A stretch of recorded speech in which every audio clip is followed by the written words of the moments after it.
Ready, Brian? I'd like to call this meeting to order and appreciate everybody's promptness in moving us along to make up for the 10 minutes that we have here. Would you please would the clerk please call the roll? Supervisor Foy. Here. Supervisor Parks. Here. Supervisor Long. Here. Supervisor Zaragoza. Here. And Supervisor Bennett. Here. And let's see, Mr. Berg again. How about the Pledge of Allegiance for us, please? Allegiance to the flag of the United States of America and to the republic for which it stands, one nation, under God, indivisible, with liberty and justice for all.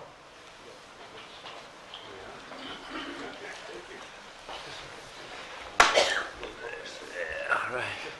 Okay. How about a motion for the minutes of the meeting of March 18th?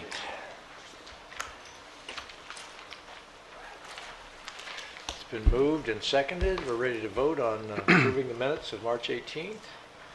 And they're approved. Agenda review, Mr. Powers. Thank you, Chair Bennett. A few items. Item 10, General Services Agency. The engineer's report for the continuation of the assessments for the Oakview School Preservation and Maintenance District.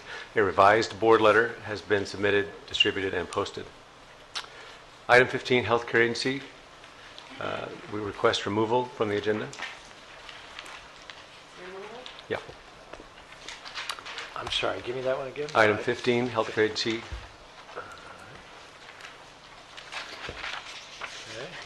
Item 18, Public Works Agency, Annual Consulting Services Contract Status Report. A revised Exhibit 1 has been submitted, distributed, and posted. Item 32,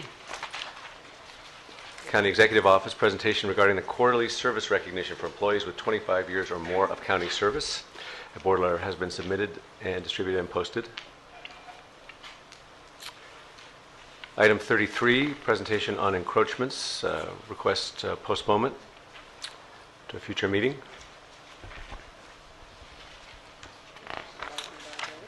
And then lastly, yes, tightening up the meeting time here. One more while we're at it. Item 37, Public Works Agency, policy for issuance of permits to allow construction along Thousand Oaks Boulevard. A request removal from the agenda. And that's it. Thank you. And is 37 being postponed? Yes. Right, okay. If you could do 38 also, we really could have an official meeting. Right. All right. Board members, any other modifications? All right. Seeing none, we're ready for a motion on the agenda as modified. Moved and seconded. We're ready to vote.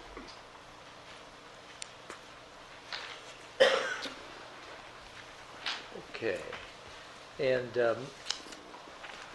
we're ready for our moment of inspiration. I think you're going to find this interesting. But, you know, right now, and here in general in Ventura, we bask in different kinds of weather, but the rest of the nation certainly blankets in snow. But while we might think it's mild living in our homes, those people that are homeless, it's not necessarily been an easy time. And our moment of inspiration this morning focuses on two minor miracles that involve the winter warming shelter, the Society of St. Vincent de Paul, and Roadrunner. And so I'd like to have Stephen Carnassus from Mission Church, and Charles Sandelin, Desmond Sandelin, and Sue Sandelin from Roadrunner, and Laura Roberts from St. Vincent de Paul. Could you all please come forward?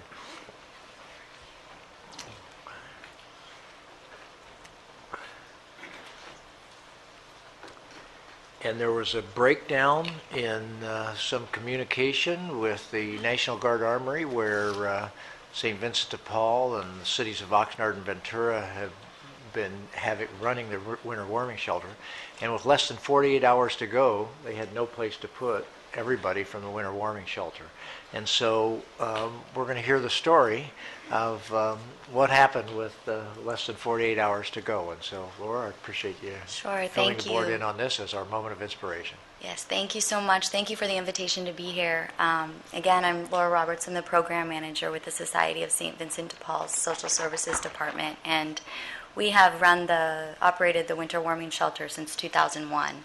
And this is my first year coming to the table, overseeing the operation, and we're coming to its close as well this week. A little closer. Pull the mic a little Sure. closer to you. There you go. And speak that up just better? a little bit. Yeah. It's too Okay. good of a story for people not to hear. Okay.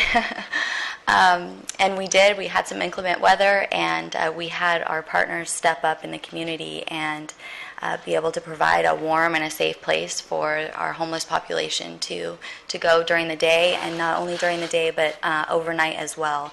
So we didn't have to close our doors to the population. And that's with the help of Stephen Carnazes, that you already mentioned, from Mission Church. Mission Church are the ones that open their doors, and also Roadrunner, who provided the transportation from the Armory to Mission Church the day that it was raining. So we appreciate the opportunity to be here and to continue to serve the population that we serve. And thank you so much. I guess I'll let Stephen say a few words as well.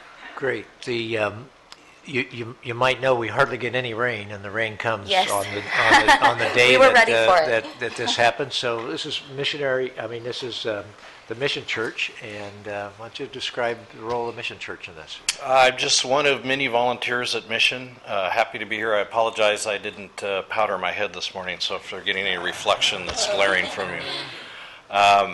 Yeah, we are more than happy. There's two overriding themes at Mission Church at any of our three services that are given. The first is there are no perfect people allowed at Mission Church, which is good because I happen to attend. So I meet the criteria of not being perfect. And the second is we feel that we can't help everybody, but we can help somebody.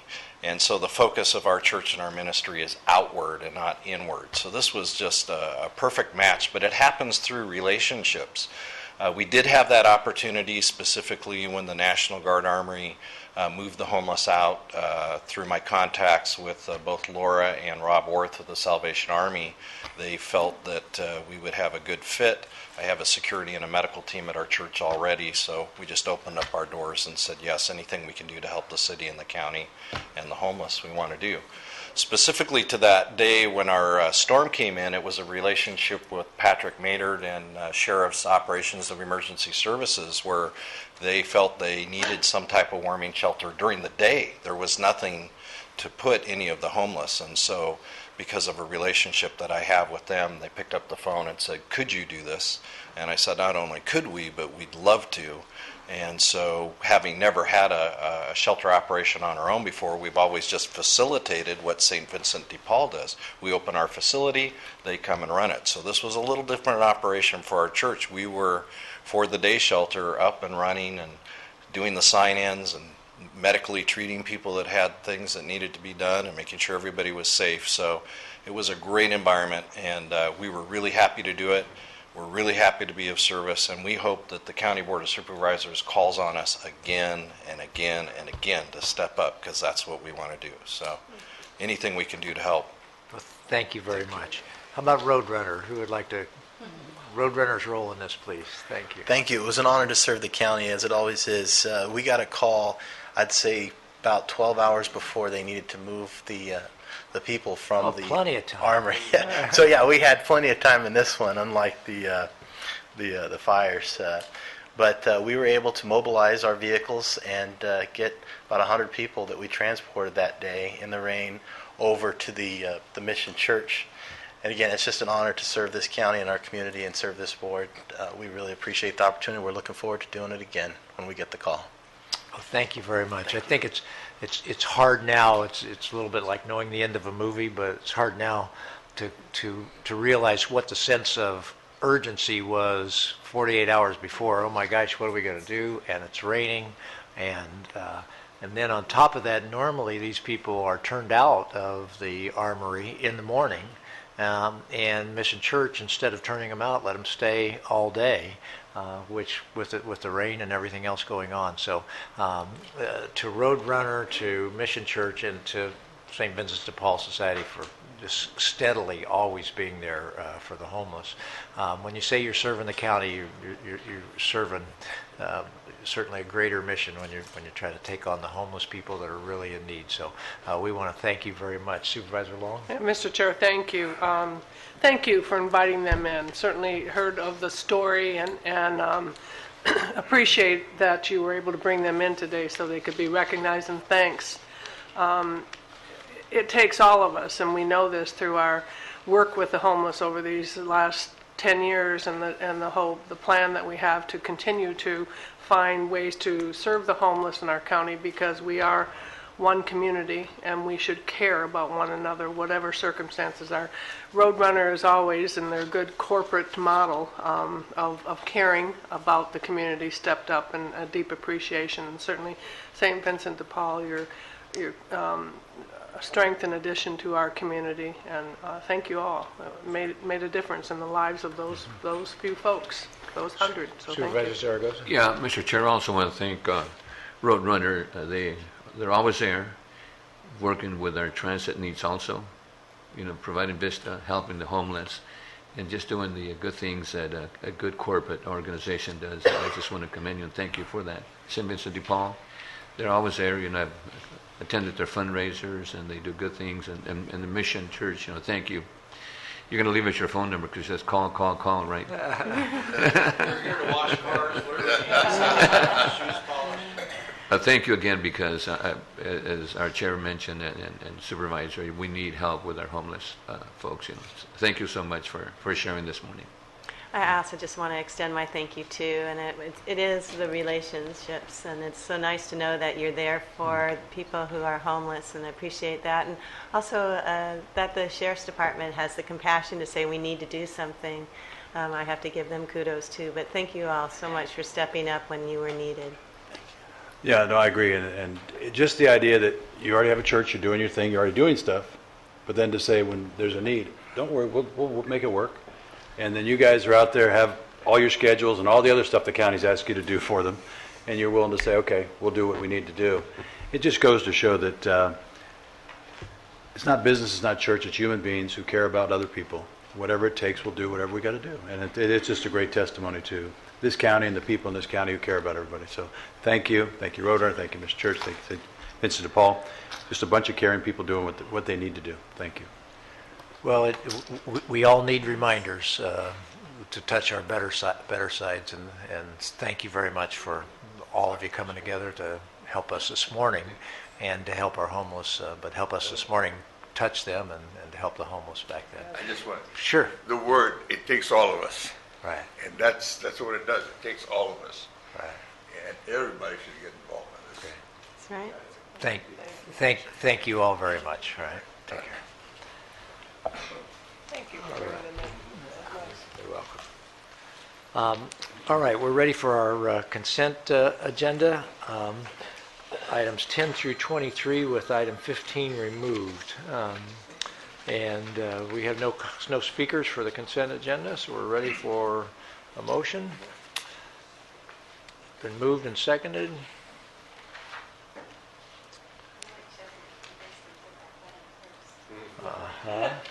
There you go. All righty. And the consent calendar's been approved, minus item 15, and then public comments. Do we have any public speakers? No. Boy, that'll help us. I knew that. That's why we didn't start quite at 8:30. Board comments. Are you not feeling love today or something? Yeah. Board comments, and we'll start with Supervisor Zaragoza. Thank you, Mr. Chair. I'd like to share that we had an excellent MAC meeting the other day, Uncovered California. Great outreach, and we had 60 plus individuals that attended we had the meeting, and we had about 35 Spanish speaking individuals that we assisted. And I just want to thank Adriana Gonzalez and Adriana Stevens from ACA, Rita Weaver Duarte from HCA Public Health, Linda Bays from Public Health, and the mobile unit. I know I'm missing quite a few people here that really helped us out, and Barry's people, the two Barrys, were there, and it was just great. We had the mobile unit there and the computer, and people were just lined up to sign up, and it was just a great outreach for the community. Additionally, I attended the AWI installation. Brian McDonald is now our AWA president, for AWA, and also Ryan Gallagher was the outgoing president. It was a good presentation that was presented by our ag commissioner, not ag commissioner, ag CEO individual. Additionally, Bill Gallagher attended the State of the City for Oxnard and over at the Chamber of Commerce. I had an opening day for Little League over in Sunset Little League with all the little kids. The 4 and 5-year-old T-ball kids were just outstanding. It's 50 plus years for Sunset Little League. And also I attended the Bart Mansion quarterly dinner, and it was a great presentation there on the history of the Channel Islands and the history of how the Bards were involved in actually getting the Channel Islands built and so forth, and some ideas on how we ended up with a sand trap and the losing of the sand over at Wainimi. So Travis Newton was there, and Joanna Bard Newton and others. Joanna Bard is 96 years old and still walking around and remembers quite a few things, and it was great. Of course, and then Mayor Sharkey was there, and Arlene Fraser from the harbor, and Congresswoman Brownlee was there also, for the presentation. So it was a great presentation and fundraiser. Excellent food too, provided by the Bart Mansion individuals. And we missed you there. They mentioned your name because I understand you went and attended another very important, event. But it was a great week. And again, tonight we have the Listos program. Tonight we are going to give graduation certificates to about 50 participants over in Colonium, and including my staff that took the course, the Listos on emergency preparedness, and we're going to have that tonight. And my understanding is we're going to have, we're going to have mole over in Colonium, and the Oxnard PD and also the Oxnard firefighters are going to have a little barbecue for the children there too. So it's going to be great. Yeah. Okay, that's all. And of course, I'm going to adjourn in memory of these folks on this list. And Supervisor Foy's relinquished his time to get us. Good, thank you. I don't have much time.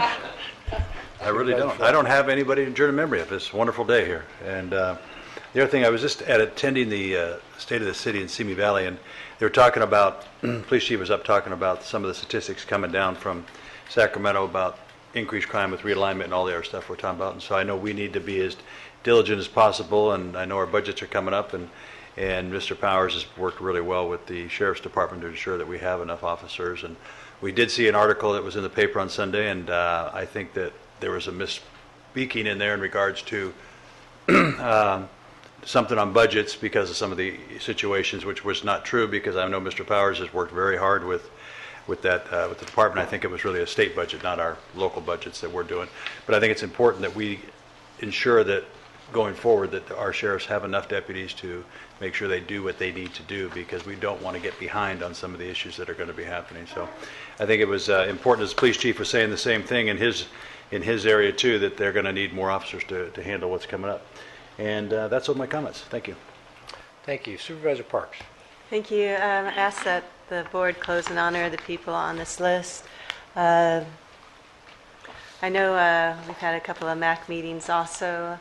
Casa Caneo MAC had dozens of people there, all unanimous in their position of supporting the Board of Supervisors revisiting the sidewalk policy. So that was yes, really, they do. Lots of people. So that was a fun meeting to be at.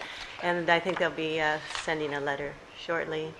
And I know I have one other comment, but I cannot find it. So let me go ahead and pass it on to Supervisor Long.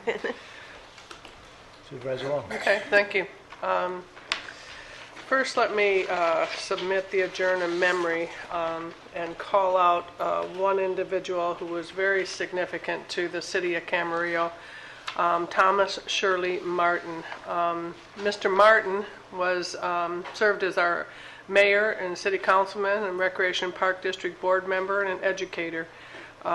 He was very known and loved in Camarillo, and in the early formation days was very active. He served also in the United States Army. He taught driver's ed at Adolfo Camarillo High School back when they did that at high schools, and was probably very popular to some, and just a very engaged individual in the community. So to adjourn in memory.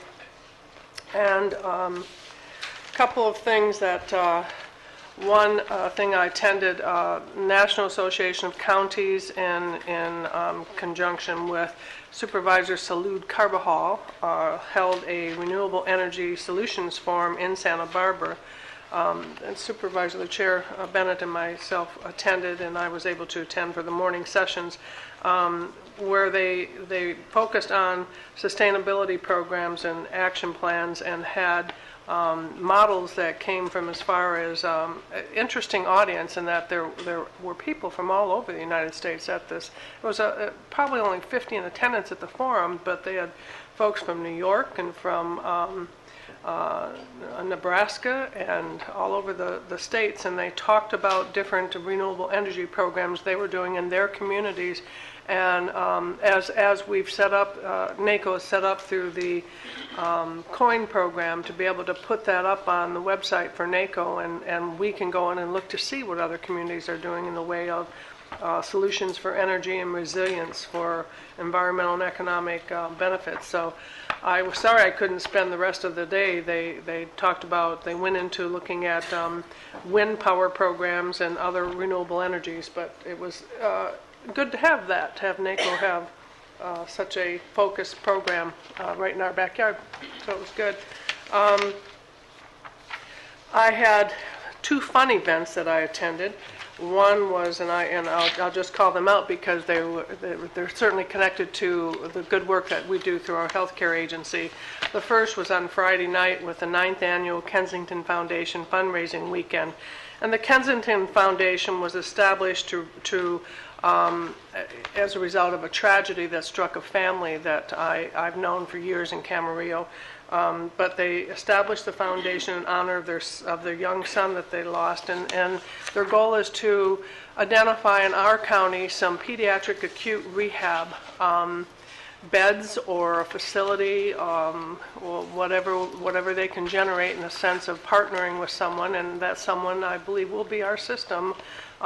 We had great support there. The program was called Dancing with the Docs. The evening was the event, and it was fun, in that these doctors actually gave up 10 hours to learn to do a dance, and then I was a judge along with Cindy Cole, our administrator of the hospital, and a professional judge from the Arthur Murray studio, who was a hard judge. He was hard on Why they need a professional with you there? I'm telling you. I think they all deserve 10s. But so there were 9 doctors and 2 from our system, Dr. Elizabeth Redican and Dr. Ann Voigt. I hope I got those both right.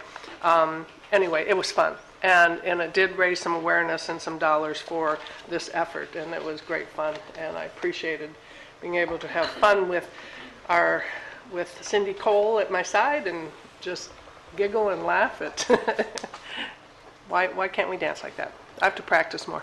The other one, of course, was our wonderful event that has become an annual event here in our county that is put on by the National Charity League Juniors of Ventura County.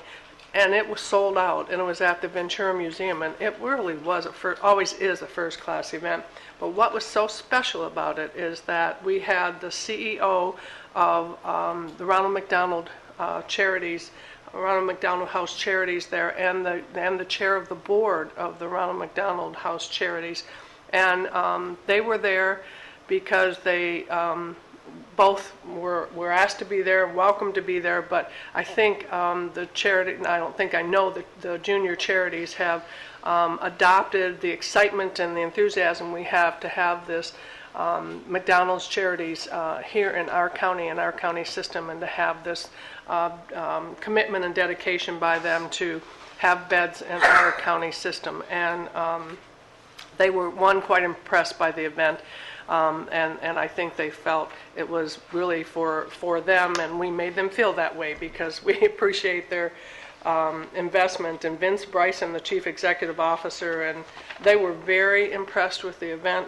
very delighted to meet some of our leadership in the system, our docs and nurses, and of course our CEO Mike was there at the same table, and it'll go a long way, and continuing to engage support for this effort with our system and for the Ronald McDonald's House presence in our county. So that was fun, a fun event. And then I have, lastly, I want to just, and I know we all are aware of it, but we are down to the count now for the enrollment for the Affordable Care Act. So in March, I wanted to get a read on where are we and how are we doing, and just to give you some quick updates. On Saturdays and Sundays, the HSA telecenter workers are staffing phone lines to receive calls that will be transferred from Covered California from 8 to 8, and they've been regularly working past 9:30 because of the volume. They've sent out reminder mailings to 1,200 former ACE recipients and 5,000 in-home support service providers, letting them know how to enroll in Medi-Cal and Cover California. They've provided Cover California Medi-Cal information to 50 individuals attending large events for farm workers.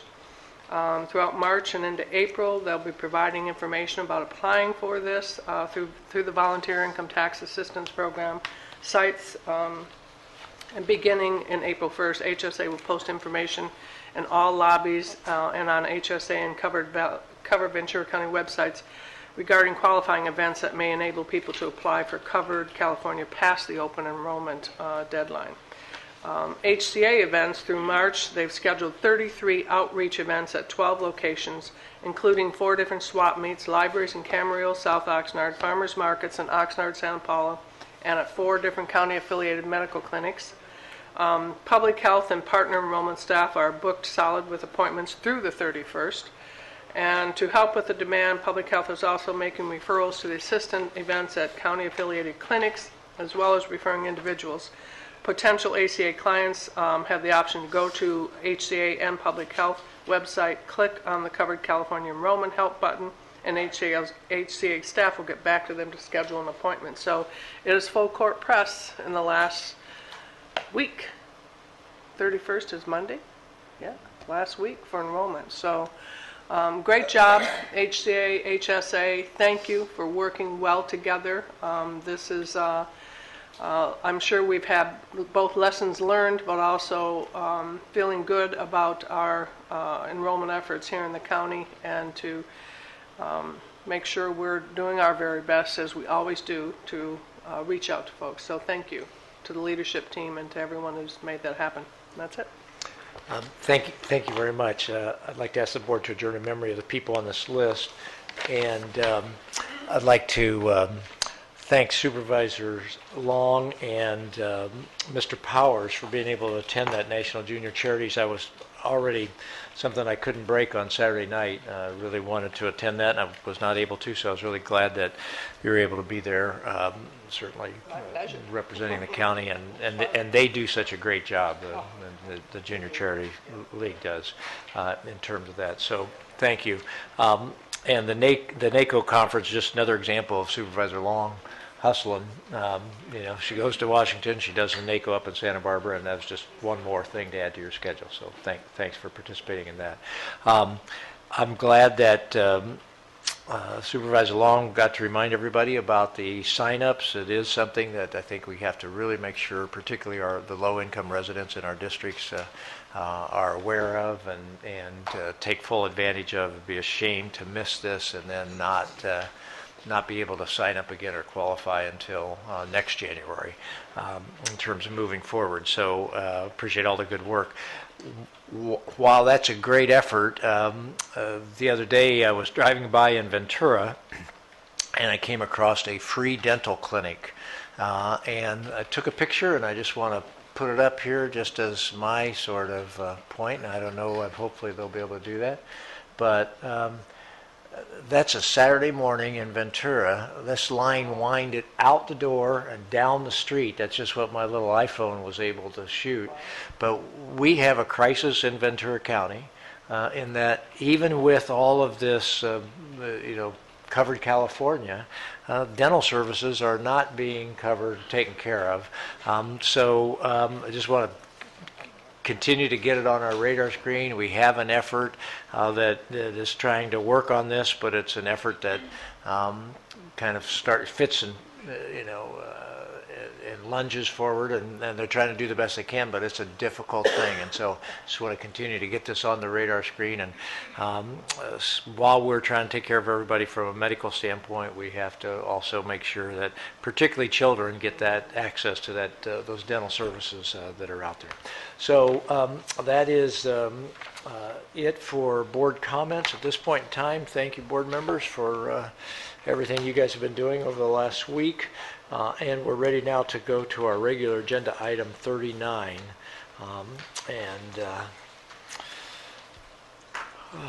We have Department of Child Support Services.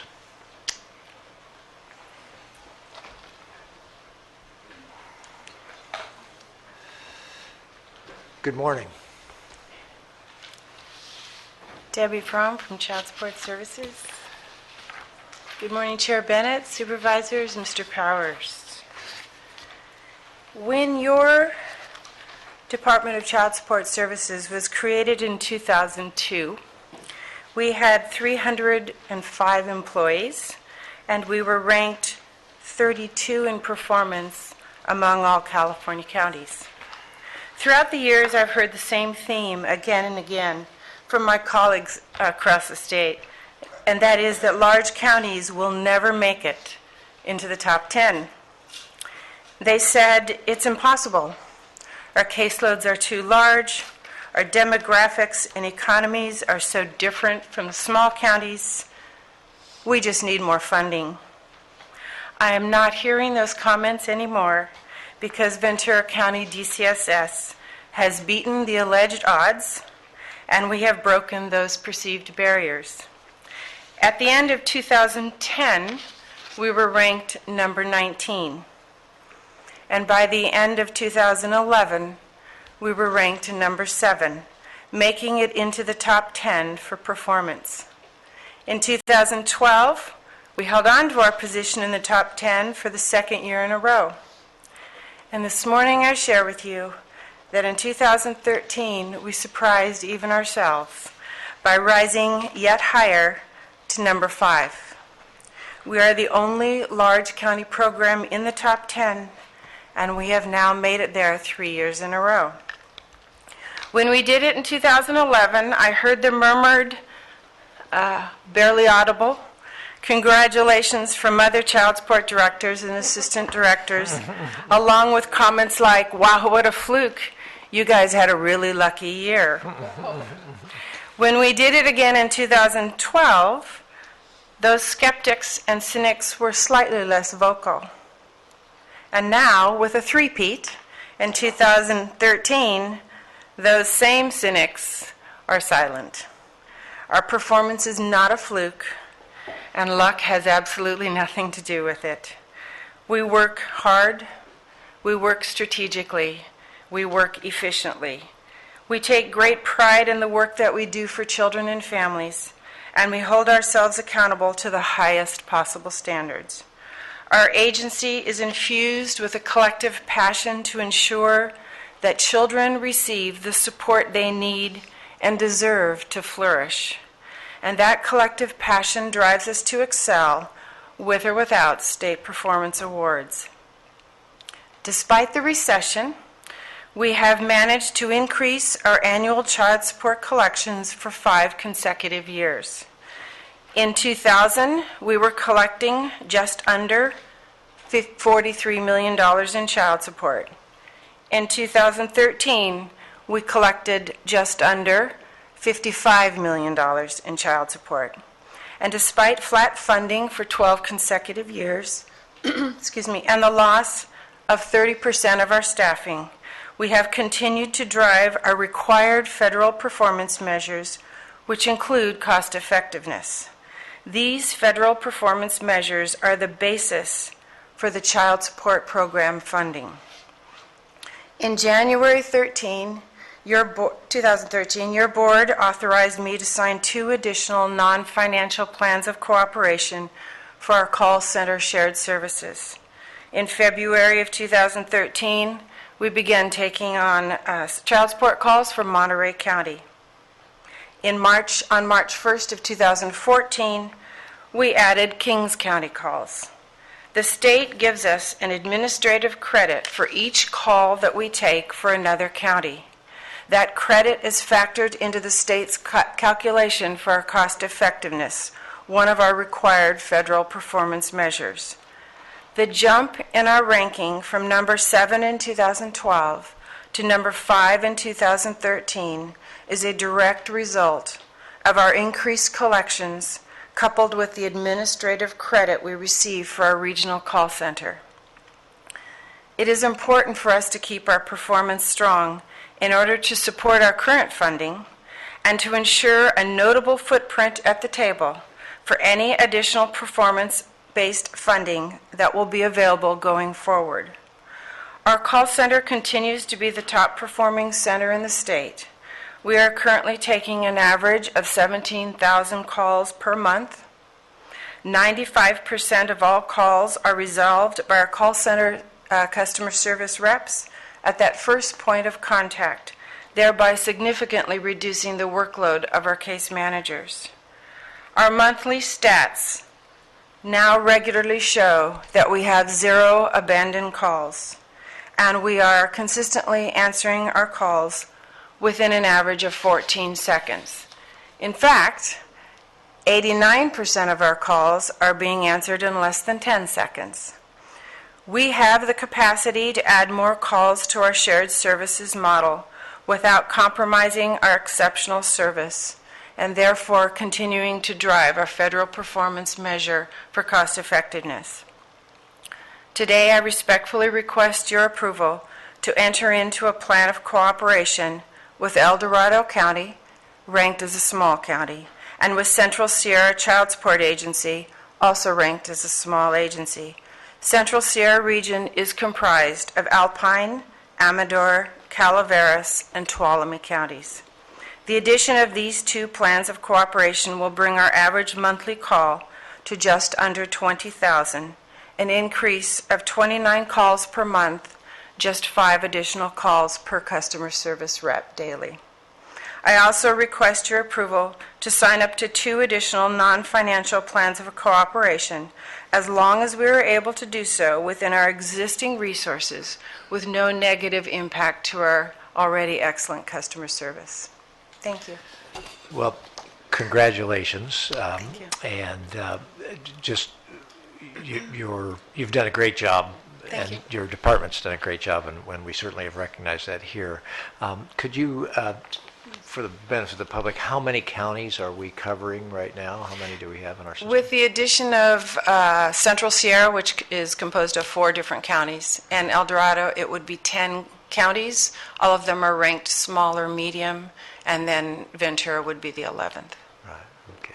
It'll be easy to be in the top 10 soon because you'll have the other 40 in your system. Never say never. Yeah. Okay. But the other thing, just before we approve the item, is for everybody in your department, it has to be a blessing to be able to come to work and know you're doing something that has such a positive result for children every day. So the It is. inspiration that must be for all of your workers, and then for us to hear about that and stuff. So thank you very much for that. You're welcome. Thank you. All right. Can I just ask a question real quick? Yeah, I do.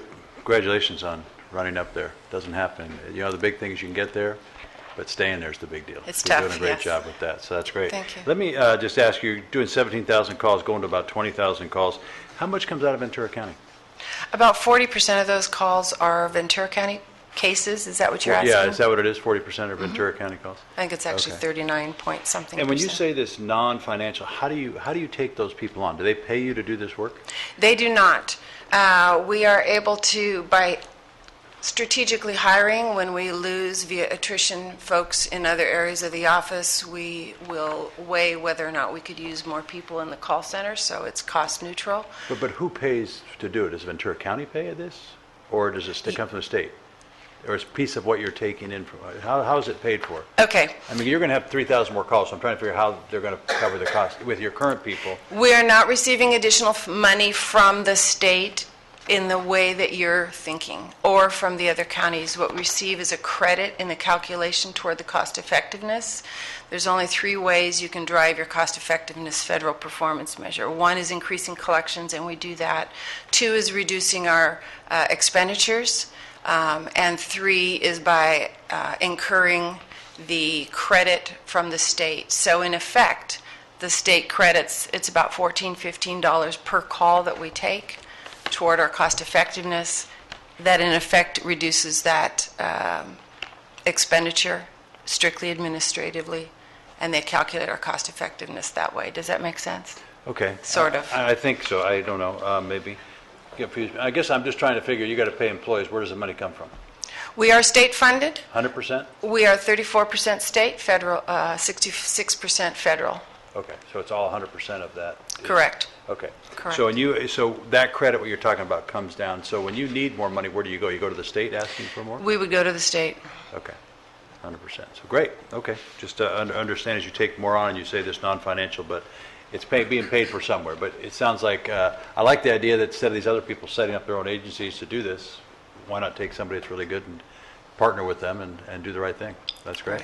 You're doing a good job. Supervisor Parks? Just congratulations, too. I mean, Thank it you. is such an exemplary honor to win this, but also the incentives that the state provides is obviously effective, because you're striving to do as best as you can and get those credits, and it's nice that we are able to grow it, and in a way we're being able to not only do good for Ventura County, but you're doing good for other counties, too, so it's nice to be able to Absolutely. do that. Thank you. Supervisor Long? Yes, congratulations. I you. think that you've strived, and your team, all of the folks who work with you have strived for excellence, and this is certainly demonstrated in this. And I appreciate the questions asked by Supervisor Foy and as in the board letter talking about the funding sources and how you're able to expand to these other smaller counties who don't have the infrastructure or resources. So the question I have, when you report 55 million collected, is that just in our county, or is that for all those you are serving? Those are Ventura County cases. Okay, so then in the other ones that you're now providing this service to, you report out to them as to what benefits they're receiving in their county, so they can appreciate us even more? Oh, you bet, they do. Yeah. And as they improve their performance, because we've relieved some of the work, and you're right, these are very small counties and they are. medium-sized counties with significantly less funding stability than we have.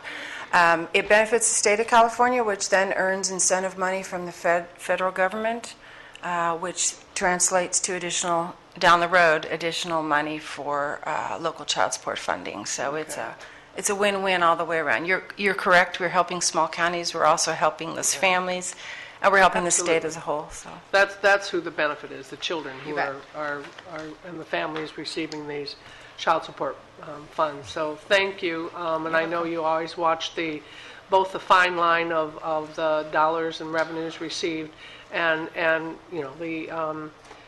your workforce, and that they're appreciated and supported, and that makes for an excellent operation. So thank you. thank you. Supervisor Zaragoza? I also want to thank you so much, for your excellent work and your staff. Responding in 10 seconds is just outstanding. And I think you're going to be number one this coming year.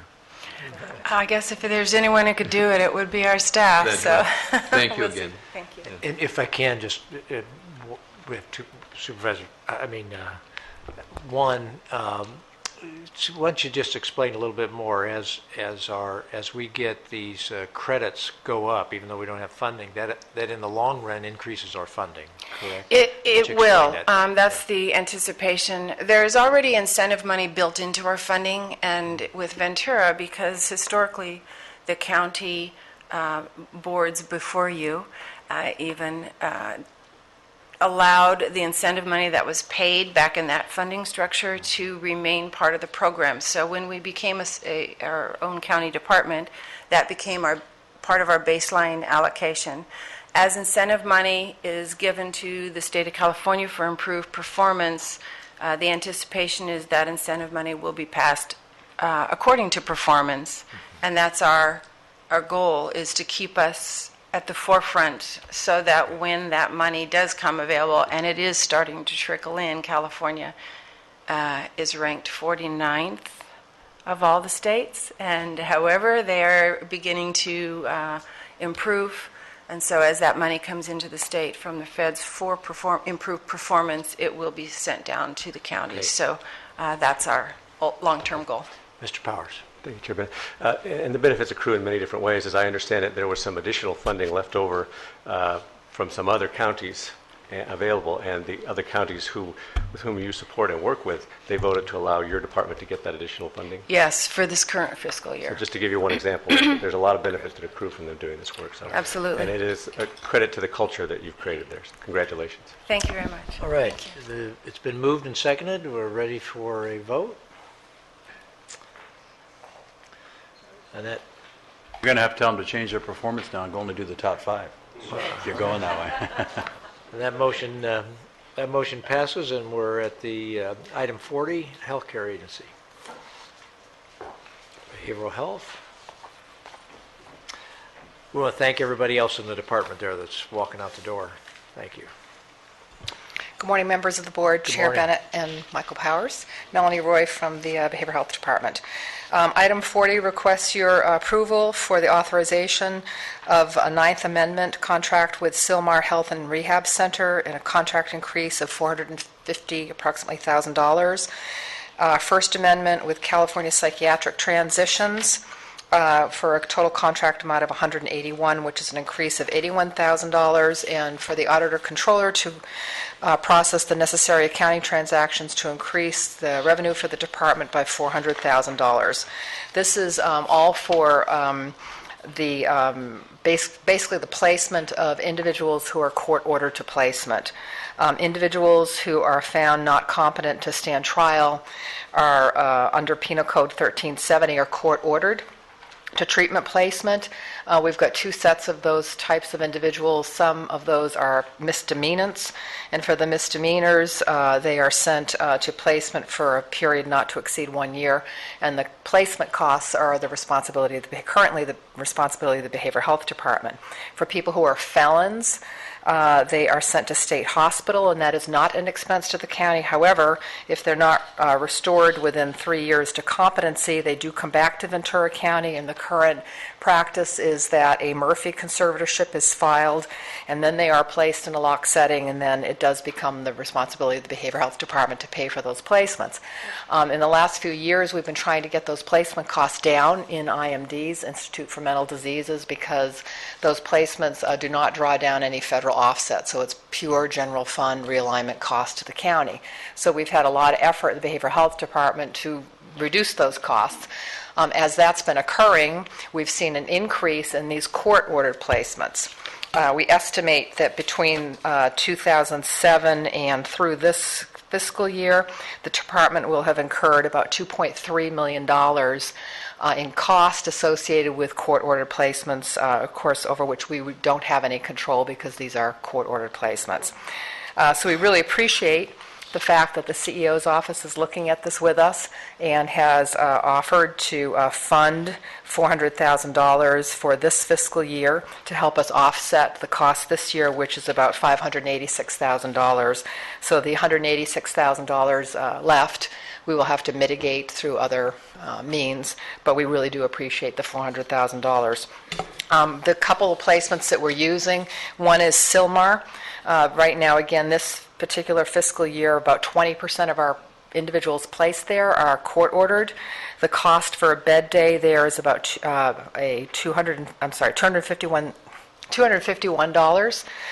The new place that we are contracting with, California Psychiatric Transitions, we ended up finding that particular placement because we had two individuals, interestingly, that Silmar was refusing to take because of their particular symptomatology and their behaviors. Silmar felt that they were too severe for Silmar, so we ended up finding this other placement, and the cost of that day per day is $525 a day, so it's even more expensive than Silmar is. Is that the reason it says in your board letter here that these services provide a higher level of services? Is that what you're talking about? That's Yeah. why it's costing more? Yes, yeah, and they need to have, higher staffing, one-on-ones. I mean, these particular individuals were really quite violent. Okay. And they would pose a threat to staff and others in a setting if they didn't have really high staffing ratios and really high levels of supervision. Does incompetency necessitate that they're dangerous too? I don't think Do we have some of necessarily. these clients that could, be served at Silmar? Or is it just the dangerousness or the severity of the mental illness? The reason that we end up going to this other placement with a higher cost, I think it was, Silmar looked at these folks and it was really due to their behaviors, which are a direct result of their mental illness. But their behaviors were such that Silmar did not feel that they had the appropriate staffing and appropriate level of care that would be able to safely manage these individuals. So they, the placements have the right to reject a client. I mean, we send out a placement packet. We meet with the placement. The placement usually comes, if they're in the inpatient unit, for instance, the placement comes to the inpatient unit and interviews the client. And if they don't feel that the person's appropriate for their particular facility, they have the right to say that they don't want to take the individual. And that's what happened. In these couple of cases, we had nowhere to put these people. And what about others that have been ruled incompetent? Is there only one thing we do and send them to Silmar or this new place? Well, interestingly, we've had a recent situation where we've had an individual who was deemed incompetent and the decision was made that he would be treated on an outpatient basis. But again, that's going to be costs that we incur due to in that particular instance, a court-ordered outpatient treatment. So it doesn't necessarily mean that, I think there's an array of different types of scenarios that could develop with court-ordered treatment.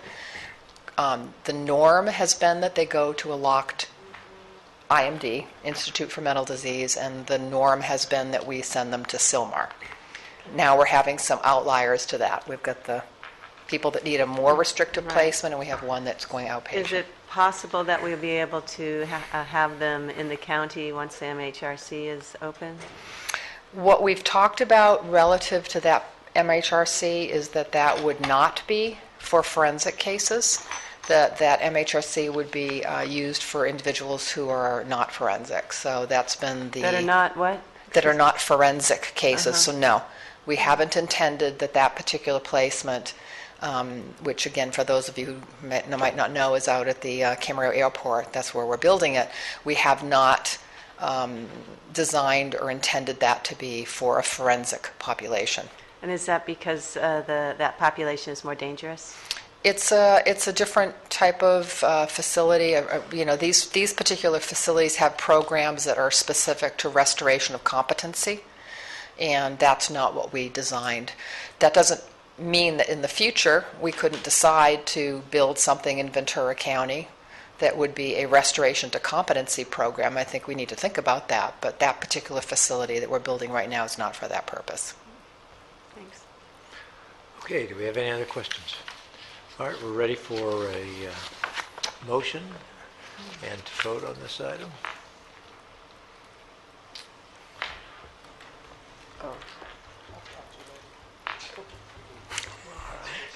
Okay, and that item is approved. We're at 9:30, but I'm going to ask everybody to hold just so we can handle Human Service Agency and Ventura County Library, but if we do that as promptly as possible, go ahead. 41, Human Services Agency. And Jackie, why don't you come on down and get close so we can handle you quickly also.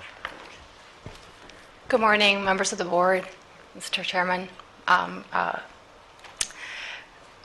Chair, Good morning. Mr. Powers, good morning. My name is Talia Barrero with the Workforce Investment Board of Ventura County. Item 41 before you is a recommendation to appoint one new member and reappoint 10 current members to our board. Our appointment is Mark Fagley with Deckers Outdoor Corporation in Camarillo. Our reappointments are Joan Balderrama with Lucix, Victor Dollar with Brighton Management, Martel Frazier with United Food and Commercial Workers, Kimberly Nilsson with Solid Waste Solutions, Bernardo Perez with Cabrillo Economic Development, Hugh Ralston with Ventura County Community Foundation, Tony Skinner with Tri-Counties Building and Construction, Tavi Udrea with Haas Automation, Sandra Werner with Simi Valley Hospital, and Barry Zimmerman with HSA. I'll be glad to answer any questions. Thank you for bringing this forward for us and the good work of Workforce Investment Board. We're ready for a motion. I'll move the recommended action, and also just to thank you and Cheryl and the team that goes on the airways on Wednesdays on KVTA for Workforce Wednesday. I think that's a great program for the public to understand what the WIB board does. Thank you. Good work. Great. We need a motion thing going here. There we go. There we go. All right. We're ready to vote. Thank you very much. Keep up the good work there. Thank you. And Ventura County Library. Good morning. Good morning. Thank you for taking us. Good morning, board and chair and everyone. This is in agreement with the Ventura County Library System, specifically our Project Read with the City of Simi Valley to provide them with literacy instruction. And I will take questions if you have them. May I have anything? We're ready No, for... just Supervisor glad to see Ford. the city and the county working together again. They said it's going to be a good program for them instead of recreate the way you guys have a good program, so that was good. Good. Great. We're ready for ready to vote on this item. Thank you. Moved and seconded. Thank you very much. And now we get to some enjoyable items on our agenda. I see if we could have all the representatives of Boys and Girls Clubs that were able to show up here today come on down.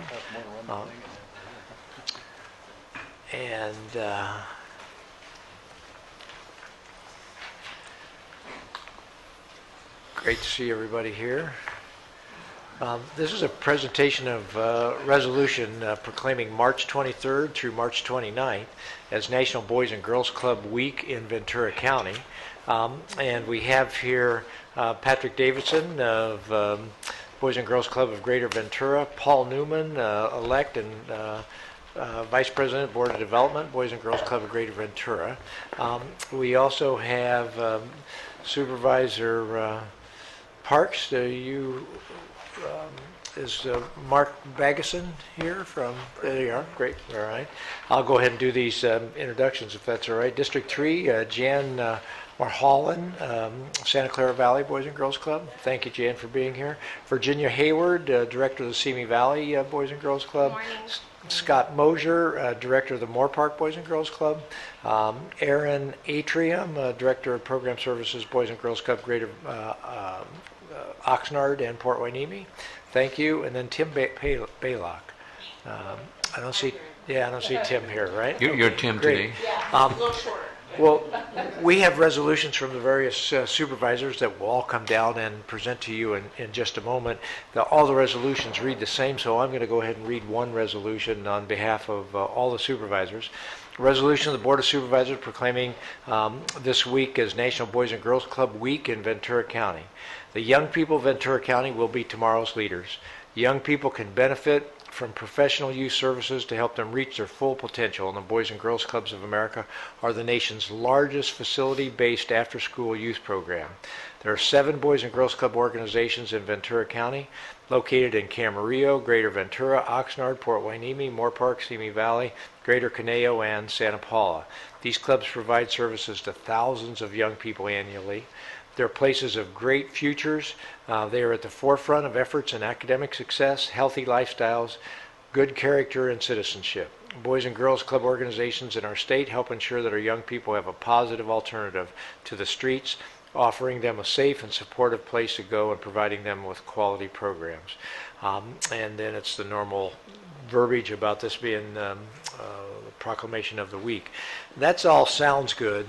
That's sort of the formal reading of this, but when you go to any of these Boys and Girls Clubs and you see the lives being touched, that's what you folks get to do every day. And, it was a little bit earlier, some of you may have been in here when we were talking about child support services and the fact that those people are fortunate enough to get to do work every day where they really have that sense of satisfaction. Well, they're working at it on maybe the more negative side of the equation. You're working right there with that young person and truly changing lives here in Ventura County.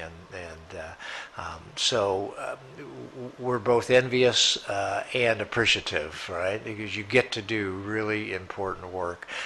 You get to motivate the adults in your community to come together and try to support that work. And so we want to say sincerely thank you very much. The children of Ventura County are a lot better off because of you and all the people you're able to motivate to do great work. So thank you. And if any of you have something in particular that you want to say, please feel free to step forward right now and share any moments, anything about Boys and Girls Club. I'd just like to say thank you for all of the hard work that you do and for supporting the Boys and Girls Club. So on behalf of all of the children that we serve, thank you so much for everything that you do.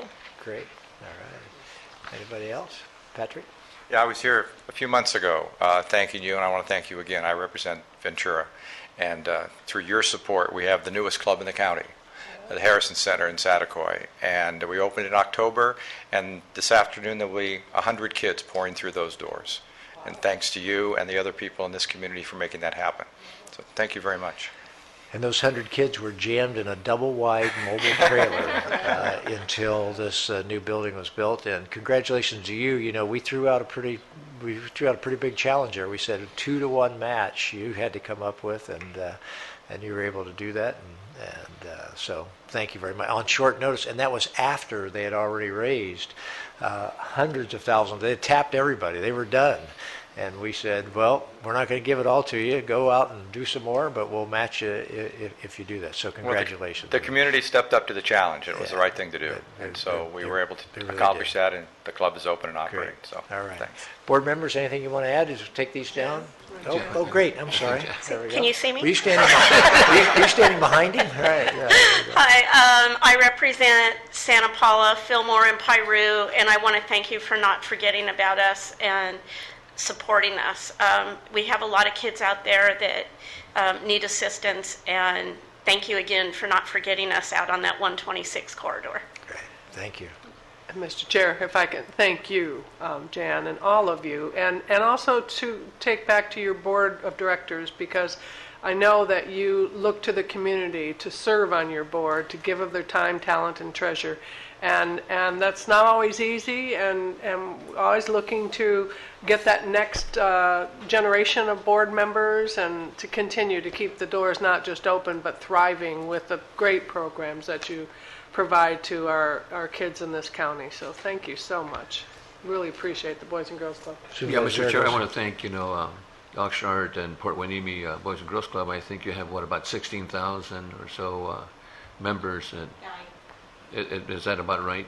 So the work that you do is just tremendous. Also you're doing an excellent job on the night reporting program that we approved last year, then a couple of years ago. But you're doing an excellent job, and thank Tim and the board members over at Oxnard and Port Hueneme for doing an excellent job, and all the Boys and Girls Clubs throughout Ventura County. I happened to go over to the ribbon cutting for the one in Satakoy, and it was just excellent how the good work that you guys are doing for the children over in Satakoy. And I'm sure that Santa Paula and Fillmore and the rest of the individuals are doing a good job. Thank you so much for helping our youth. And I had the pleasure of watching it go from no Boys and Girls Club in our community to, what do we have, 4 now? And then we have the one at Kalina and also the one at, we have, So there's Los Colinas. Los- Colina, I've gone to two Sequoia. cutting, yeah, Sequoia. So three that I've gone to the ribbon cutting of. And just seeing it go from zero to becoming so incredibly popular, you know, and then success breeds success. It's nice to see the community stepping up. I know we just lost one of our major benefactors in our community, Dr. Grossman, who put in a $100,000 contribution. But it's just, it's so encouraging to the youth. It not only helps the youth, but it helps the whole family. And I just, having attended a lot of the events that are put on and the talent shows, it's just astounding to me, filling up these huge theaters with folks and the kids and how much they enjoy it. So I just really want to thank you, and it's just been so encouraging to see and inspiring to see it go from zero to this incredibly popular programs that you offer. So I just thank you so much. Thank you all for what you do. It really does change lives, change the kids, and does it for the better. So thank you. And I think some people say, oh, well, this is my job. It's not my job, it's my passion, right? Yeah. That's the difference. And I think that's the kind of people you're talking about here. And I think the kids see that, the community sees it. And I think this board has seen that support too. So congratulations on what you've done and how you've made the community such a better place. Thank you. We'll come on down, present this, and also have some pictures taken with you. Yeah, we built one, we used to put the water here. So you built the standalone. How big is it? About 4,000 square feet. It's great.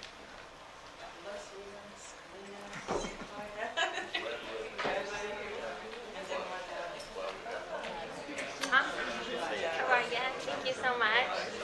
Thank you. You too. Oh my gosh, thank you. It's funny how you guys divided up into exactly how we're divided up. Okay, thank you. I keep thinking 6, you know. What do you want to do? Come on in. If we turn our shoulders, I think we can squeeze everybody in a little bit. Yeah, turn your shoulders a little bit. There you Jan, go. that's a perfect spot for you. Oh, I guess I should focus that. Sorry about that.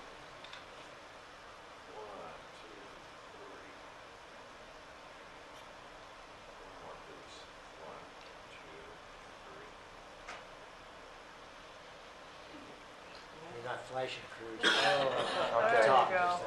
Look at the main camera here. We call that the Ventura camera. The picture.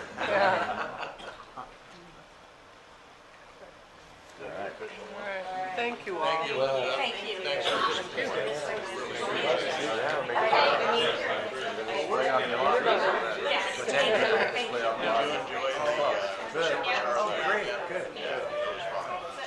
Thank you.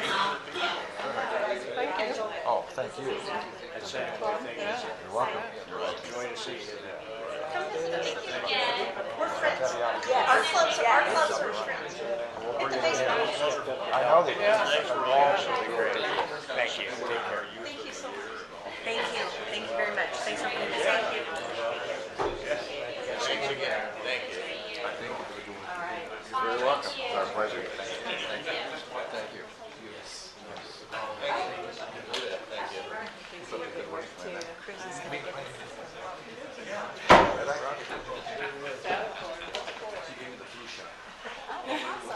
Better than giving you the flu, right? We'll take that.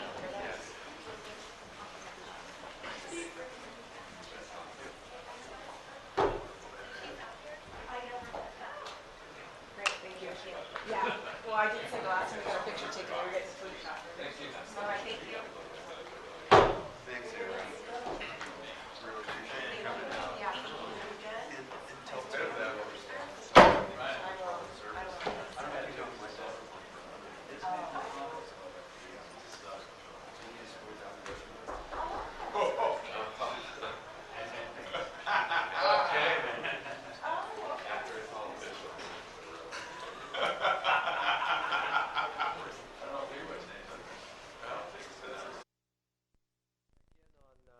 Item 25, the Autism Awareness Month.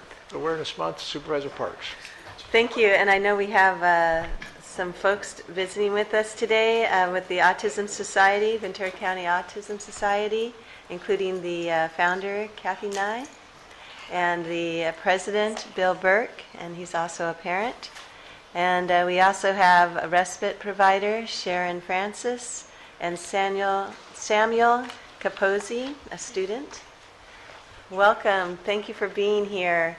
I have a resolution to present, and I just want to thank you for your good work. I know that autism seems to be a growing phenomenon in our communities, and it's very difficult for families, and it's so wonderful to have a society where they can get information that they need. And so let me go ahead and read the resolution, and then I give you an opportunity to speak too. This is a resolution proclaiming Autism Awareness Month, April 2014.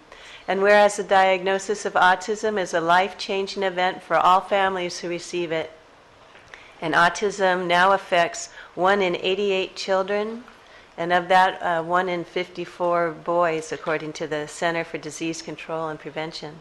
And whereas the Ventura County chapter of Autism Society was established in 1994 by local parents, educators, and professionals to help support newly diagnosed families and to help develop local resources.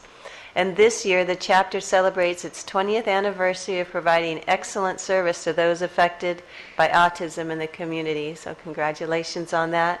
And whereas the ASVC provides the community with critical information regarding the warning signs, interventions, treatments, and available support to families who have a child with a diagnosis of autism, and ASVC helps provide education, advocacy, the promotion of research, increasing public awareness, and collaboration with other agencies so that all individuals within the autism spectrum and their families can be fully included members of the community and receive that support. Whereas April 2014 is designated as National Autism Awareness Month, and April 6th, I couldn't figure that one out. Whereas April 2014 is designated as National Autism Awareness Month, April 6 marks the second annual ASVC Ought to Run charity race and resource fair, which draws thousands of participants in an effort to increase community awareness and understanding of autism. Was that at Cal State University Channel Islands? Yes. Yeah, I thought so. Now, therefore, be it resolved that the Board of Supervisors takes great pleasure in proclaiming April 2014 a National Autism Awareness Month and recognizes 20 years of service by the Autism Society Ventura County to fulfill its mission to help and improve the lives of all those affected by autism. So thank you for the good work you do, and if you'd like to provide us some thoughts and also with the great work that you've done. Thank you. On behalf of the Board of Directors for the Autism Society of Ventura County, we'd like to thank the board for this recognition. And it's very important that we recognize that this lady right behind me here founded the Autism Society in Ventura County at a time when it was accepted wisdom that autism was caused by mothers who didn't care about their children, or refrigerator mothers, and when treatments were non-existent or unknown. So she was quite literally making it up as she went along, finding and blazing the trail for the rest of us. Our generation is fighting our own battles regarding with things that we feel may be helping to bring about autism, and also what can be accepted as treatments. But the most important thing I want to do right now is to recognize one of our newest board members, an individual that is living with autism every day. His name is Samuel Capozzi.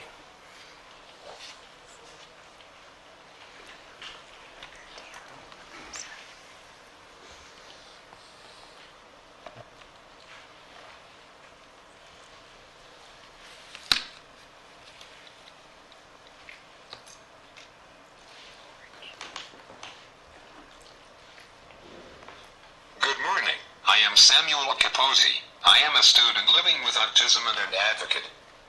Thank you for recognizing the important work the Autism Society, Ventura County, does in our community. It is a privilege to serve on the board working to improve the lives of all affected by autism. Did you know that although I am pretty outwardly impaired, I am intellectually intact? It seems that even though autism is the fastest growing developmental disability, It is often very misunderstood. This year alone, 47,000 new families will start their journey with autism.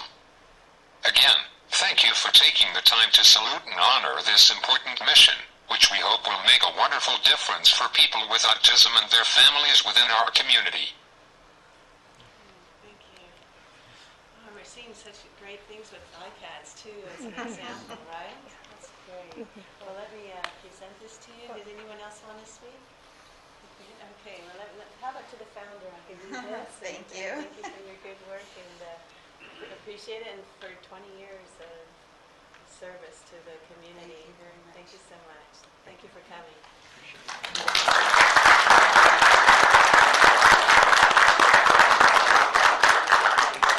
Thank you very much. Thank you. Thank you very much. We have our Vietnam vets can be patient here. We have one more 9:45 presentation. That's the kickoff of the county's participation in the 2014 Ventura County Corporate Games. And Christy Madden. Good morning. The traveling trophy. Traveling trophy. We have to say goodbye to this for just about 6 weeks, I think. And then we get it back, and it'll have 2014 County of Ventura in here. That's my prediction anyway. My name is Christy Madden, and it is my pleasure to come before you again to kick off the corporate games. As you might recall, in 2003, in the midst of a reduction in force, the County of Ventura started participating as an organization in the corporate games, sponsored by the Ventura County Management Council. Participation in the games has grown by leaps and bounds, and now is a year-round event with many of the coordinators organizing practices and developing their team strategies all year round. This is the 25th anniversary of the corporate games, and we have with us today Eric Burton, who is the one who kind of gave birth to the corporate games for the city of Ventura. We have an unprecedented number of companies participating this year, and in the A division, it's going to be a little tough because we've got some new competition that we're going to have to contend with instead of just Amgen. And for those who can't see, every name on here from 2000 all the way up to 2011 was Amgen. So last 3 years in a row, the County of Ventura has taken home the perpetual trophy for the A division, and we're going to go for a four-peat this year. We do have a couple of new events this year that'll kind of fun and entertaining. We've got Cornhole, which is a fundraiser for Operation Smile that's organized by Sidor. Is that how you say it? Sidcor, organized by Sidcor. There's Speed Scrabble for those who want to test your intellectual capacity.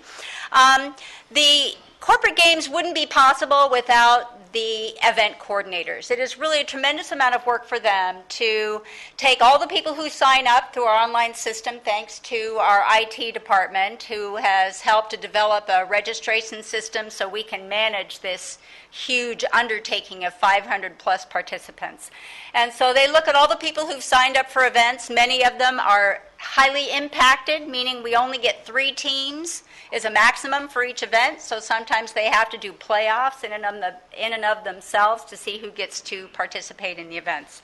The opening ceremonies will be April 2nd at the foot of California Street, down below Eric Erickson's, and they will culminate with the closing ceremonies on May 10th out at Harbor Cove Beach. So it's going to be a wonderful time. I'd like to invite all of our coordinators and participants who are here to come forward. And I don't know if anybody has a camera. I don't have a phone. I forgot mine. Everybody forgot a phone. Jesse's got a phone. Cruz has a camera. Are you looking for a camera? Cruz has a camera right Oh, look there. at that. Cruz has got a camera. Okay, great. Well, we're going to turn this around. Eric, you got to come up too. Where are you? Are you hiding somewhere? This is not going to get in the paper, is it? I don't know. You got to ask the press is over on the other side. You're participating for Ventura County this year, right? Okay. Wait. What do you mean, wait? Squeeze. Together. in front. Eric's hiding in back here. I don't know. Uh-huh.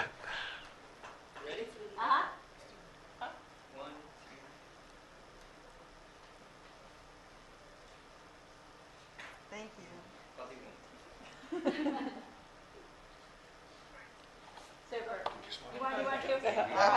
to? Oh, one more.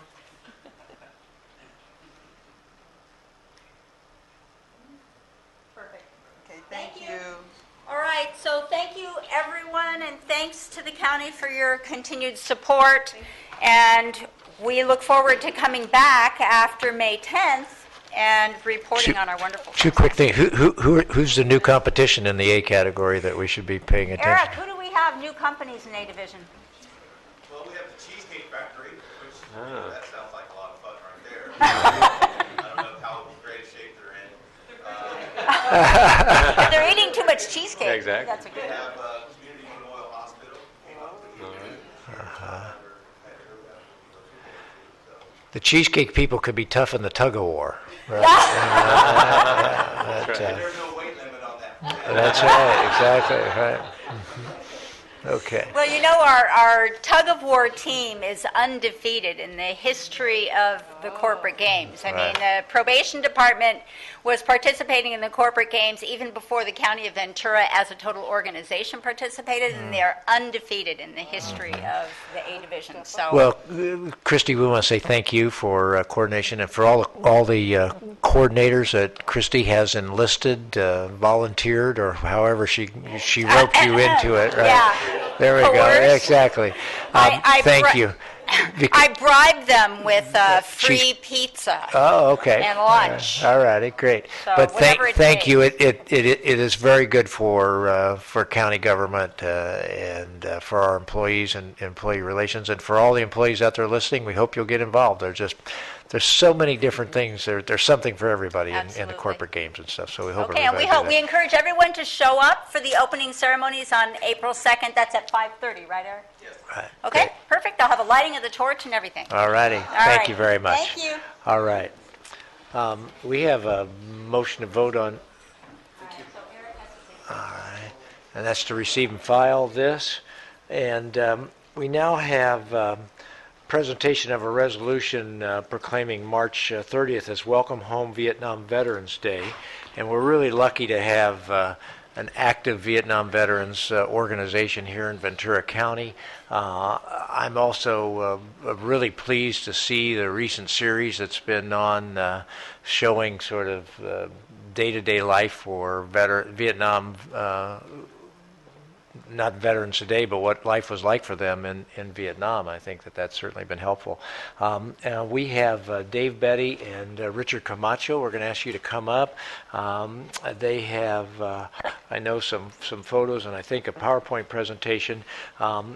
We are just really honored that this Vietnam Veterans Organization has been around for a long time and has done something that I think has really helped in Ventura County, and that is they've gone into the schools for how long now, Richard?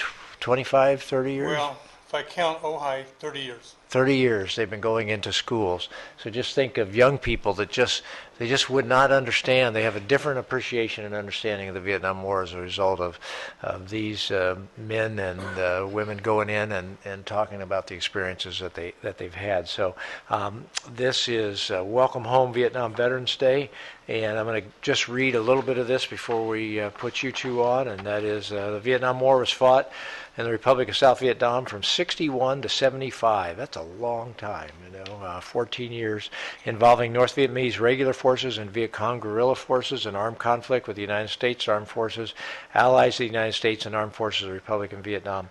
More than 58,000 members of the United States Armed Forces lost their lives. More than 300,000 members were wounded. Vietnam War was an extremely divisive issue among the people of the United States and a conflict that caused a generation of veterans to wait too long for the United States to publicly acknowledge and honor the efforts and services of such veterans. In 1982, the Vietnam Veterans Memorial was dedicated to the District of Columbia to commemorate those members of the United States Armed Forces who died or were declared missing in action in Vietnam. March 30th of 2009, Congress finally proclaimed a Welcome Home Vietnam Veterans Day. 2009, with the struggle ending in 1975, and encouraged people of the United States to observe this day with appropriate ceremonies and activities that promote awareness and contributions to the veterans who served the United States Armed Forces in Vietnam, and about the importance of helping Vietnam-era veterans readjust to civilian life. So the Board of Supervisors proclaims March 30th, 2014 of every year to be Welcome Home Vietnam Veterans Day in Ventura County, and the Board of Supervisors honors the Vietnam veterans for their extreme sacrifice, both in Southeast Asia and at home, and expresses profound gratitude for their faithful service to our county. And that's the resolution, but it can't be said as well as I'm sure you two gentlemen are going to say it to us now, so we look forward to hearing from you. All right? Thank you. I'm just going to give you a brief of what we do at the schools. According to our records, the Vietnam era was 60 to 75. During that time, 9,000 people served in Vietnam. Or 9,000 people served in the military. 2.5 million. 9 million? Yeah, million, I'm sorry. There you go. 2.5 million actually served in Vietnam. 7,000 of them were women. 6,000 were nurses. During that same time, it's estimated that 30 to 125,000 fled to Canada. They wouldn't be drafted. And on the wall in D.C., there are 58,286 names. But in 2014, we're going to be adding 14 more names. That's going to bring the total to 58,300. Wounded in Vietnam was 303,000, and MIA was 2,300, but now that number's down to 1,200. The largest age group was the 18-year-olds, 33,000 died. There's 12 that were 17, 5 that were 16, then you have Dan Bullock. He was 15 years old when he died in Vietnam. He altered his birth certificate, went in, and he actually was 14 years old when he entered the Marine Corps. The oldest person was Master Sergeant Dwayne McGriff. He was 62. 900 soldiers were killed on their first day, 1,400 were killed on their last day. There's 31 sets of brothers on that wall, and there's 2 sets of fathers and sons. There's a 3rd set that's being confirmed right now. It's estimated that 150,000 Vietnam vets committed suicide since the war. Currently, we're losing 22 veterans a day to suicide. That's including World War II, Korea, Vietnam, and Iraq and Afghanistan. But that number is a low number because the VA did not include California, Texas, and New York in that number. The number is actually higher. When we came home from Vietnam, this is what we came home to.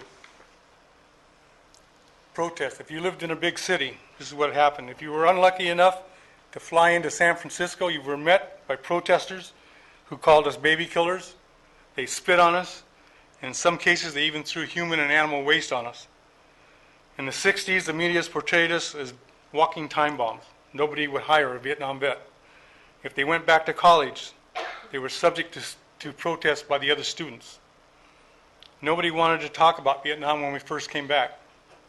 I came back in '68, and still today, 2014, my father won't talk to me about Vietnam. When we go to the schools, they say, well, how did you feel about losing the war? We didn't lose the war. We won every battle that there was in Vietnam. During the 1968 Tet, we all but wiped out the North Vietnamese. It was when Walter Cronkite went into Phu Bai and made his report. He's the one that said that we were losing the war, and the American public believed him. This is General Giap, the head of the North Vietnamese army, and this is what he said. What we still don't understand is why you Americans stopped bombing of Hanoi. You had us on the ropes. If you had pressed us a little harder, just another day or two, we were ready to surrender. It was the same in the Battle of Tet, 1968. You defeated us, we knew it, and we thought you knew it. But then he goes on to say all the other stuff. And the last one, this is an Iraq vet. And this is what he said about us. That the ultimate legacy of the Vietnam generation, that when our nation's soldiers, airmen, and Marines go to fight battles in foreign shores, they can do so without the fear of being abandoned by those that fought for and by those who fought before them. And so I thank you for that gift. And that's when the Vietnam Veterans of America started. Their logo, never again shall one generation of veterans abandon another. And Vietnam vets, we established in 1985, and we've been going strong since then. Thank you. David, anything you want to say? I just want to thank you for this resolution, and you know, it means a lot to all these veterans here and stuff. And these gentlemen sitting over here, they're still pretty good-looking guys, a little younger and stuff, but I don't think for 1 minute they wouldn't turn their back and say, I'd like to go back again and finish the job. We never finished the job, so that's just the way we are, our generation. But I want to thank you for everything that you've done for us and always supported us and always been there for us. And I want to thank these guys. These are the heroes right here. So thank you. Thank you.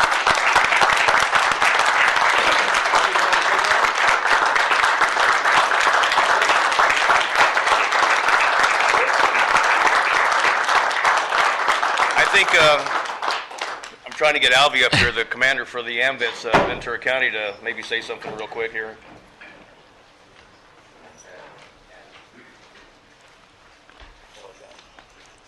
Well, I'd like to say thanks to everybody. We have heard some true and good facts from the era of Vietnam.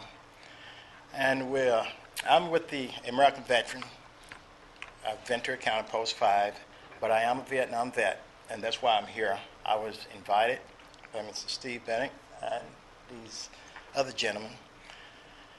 And I would just like to say that we talk about Vietnam from years back, and it's not only from years back, it's here today.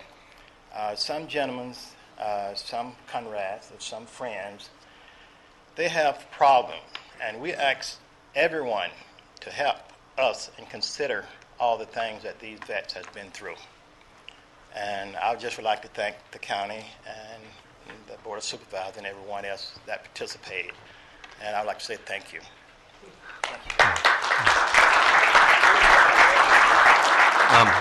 Mr. Chair, Chair Bennett, I'd like to share a couple of words. I want to thank Richard, and I want to thank Mr. Camarillo and John Kahn too, right here in his wheelchair. He used to visit me in my office over at my home center, real estate office, the tax service, all the time. You know, he gave me all kinds of advice. He says, John, you're going to win as a council member, you're going to win as mayor pro tem, you're going to win as supervisor, and I want to thank you, John, for your support, you know, for being a great veteran, you know, and he is here today, and I want to thank him for that, for supporting me. Additionally, too, you know, I just want to share that I really support military. You know, my dad, and I mentioned this over and over again, was a Second World War veteran. We lost a member in the Korean War, and my brother was in Vietnam, and also my son in Desert Storm Noriega, and a couple of nephews in Iraq. And right now I have my grandson that joined the Navy, and he's at Great Lakes in Chicago. So I just want to thank the veterans of Vietnam, and also Bill Gallagher from my staff is also a Vietnam veteran who's back there. You know, he was there. So I want to thank you tremendously. And the Marine is right. Thank you for that gift. Appreciate it very much. And thank you for your service. Thank you. Vietnam vets and any other vets will be coming out for the Mr. Gallagher will be coming around for the And also know Mike McManus is here.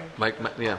I'd just say Mike McManus is here with our Veteran veterans. Services Department. It's nice to be able, from the county's perspective, to be able to fund services for veterans so they can make sure that they're getting the benefits they deserve. I like being able to have a representative in my office. John Jackson does a great job. And just really, you know, that is something that comes out of our general fund, but something we would, you know, never get rid of because it is so necessary. And just last week, we also approved a grant to help veterans with PTSD and brain injury through a new type of therapy in the county. So we need to do whatever we can. We really appreciate the support that you give to the veterans too, and thank you all for your service. Martine, step up there. And Bill, Come on. Bill, Come on. Bill. Oh, I'm sorry, Martine also is a Vietnam. Right. Yeah. And all the girls' school and Vietnam veterans in the audience. Come on.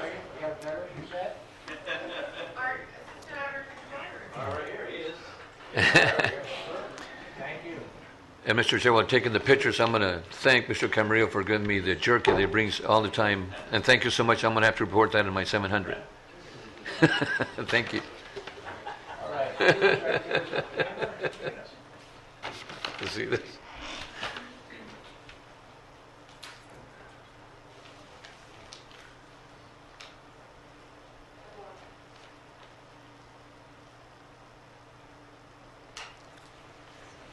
Thank you all.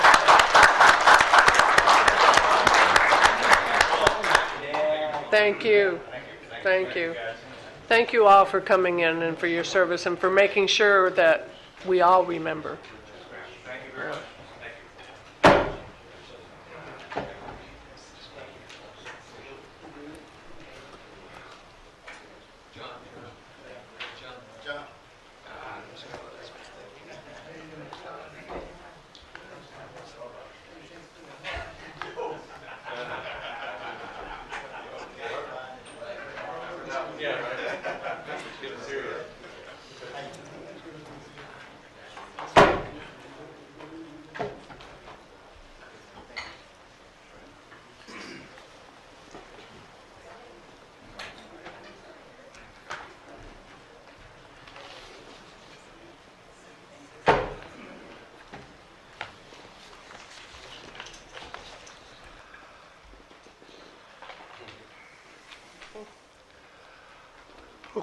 Okay, we are at item 28, and that's Tsunami Awareness Week, and really happy to have Kevin McGowan from Sheriff's Office of Emergency Services and Dale Carnathan from the OES program. So is Dale here also? Right? Yeah, come on down, Dale.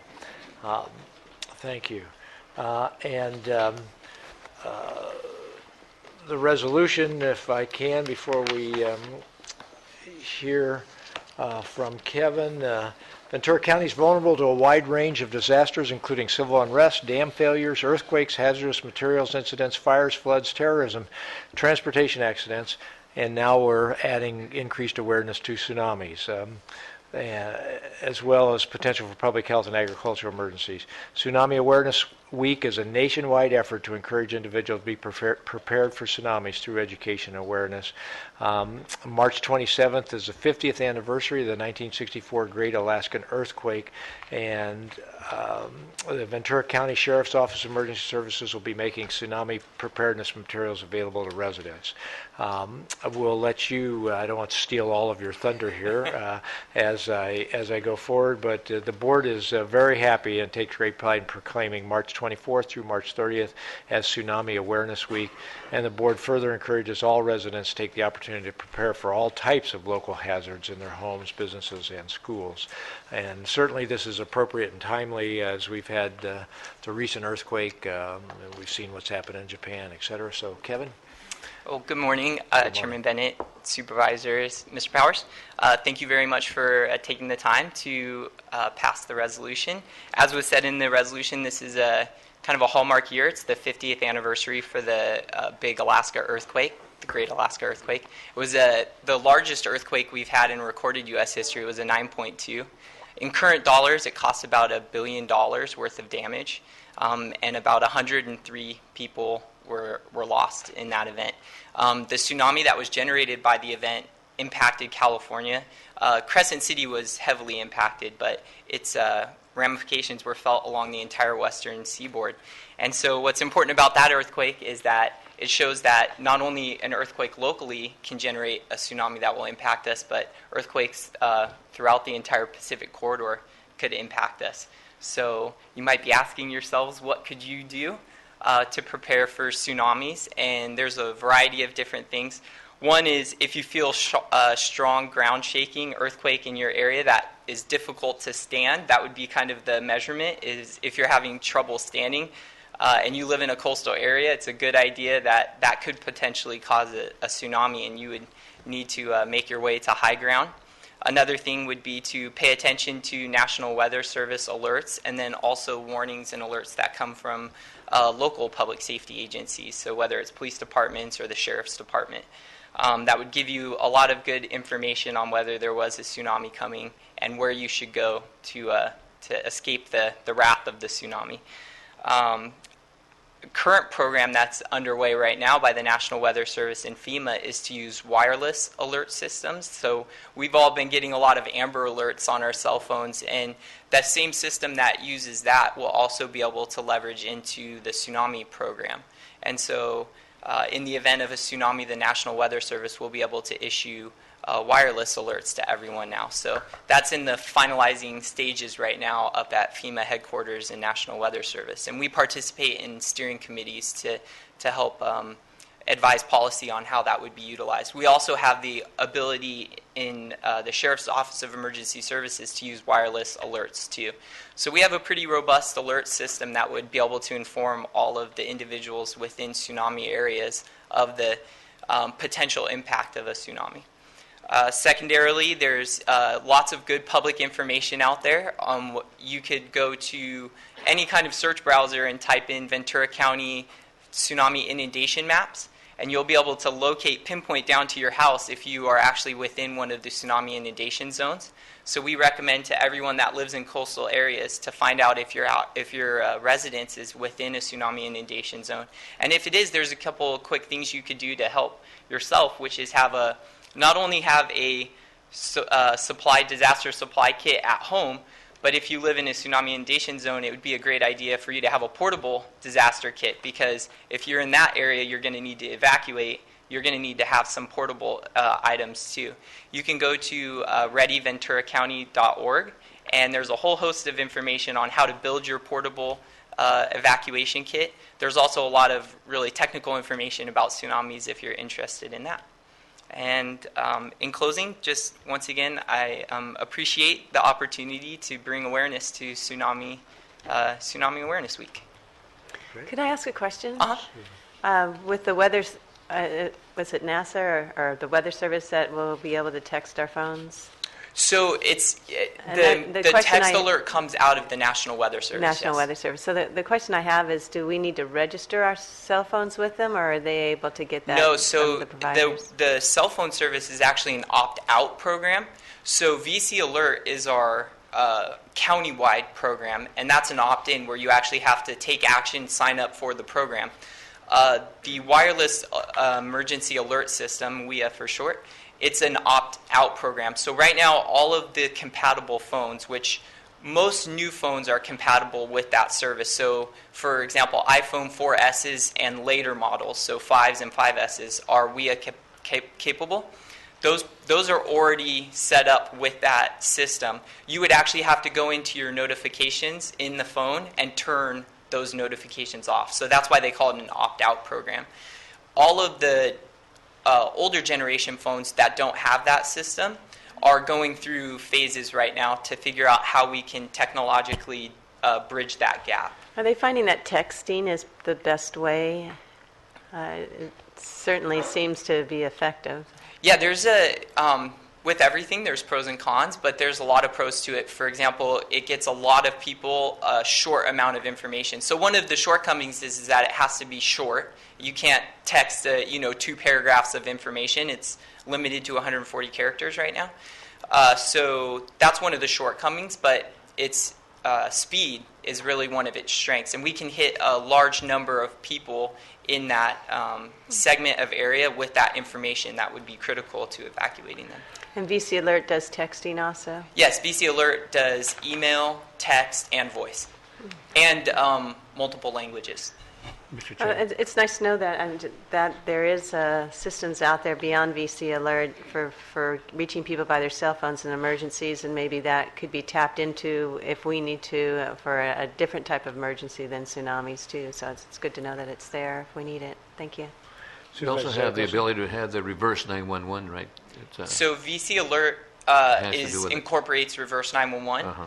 The WEA is it uses cell towers, so it's not a cell phone number based. It's a communications infrastructure based. And I just want to thank you because this is one of the things that I've been mentioning about the Listos program, Listos meaning being ready in Spanish, and you've worked with us, with the individuals over in Oxnard, and this is some of the things that we're teaching those folks about what to do in case of a tsunami, an earthquake, what to have at home and how to turn off the gas. Well, in a tsunami, you won't be able to do that, but in an earthquake, but those are the kind of things that I think it's important to alert our residents regarding a major catastrophe and so forth, and tsunami is one of them. So thank you for that. Thank you. No, I think one of the things that you've supported us in that's been very beneficial to all of the residents of the county is the Tsunami Ready program, part of the Storm Ready program from the National Weather Service, which has affected our community rating system points. And we'll be in the process over the next year of renewing our Storm and Tsunami Ready program accreditation with the National Weather Service so we can continue keeping those community rating system points down. And one of the things too, there's signs all over the Oxnard shores and the beach areas about tsunamis. Mm-hmm.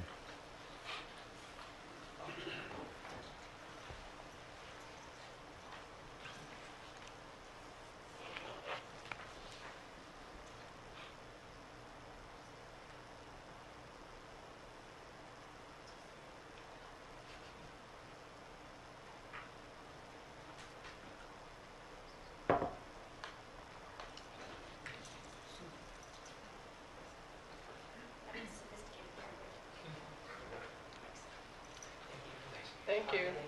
Thank you. Thank you. Thank you.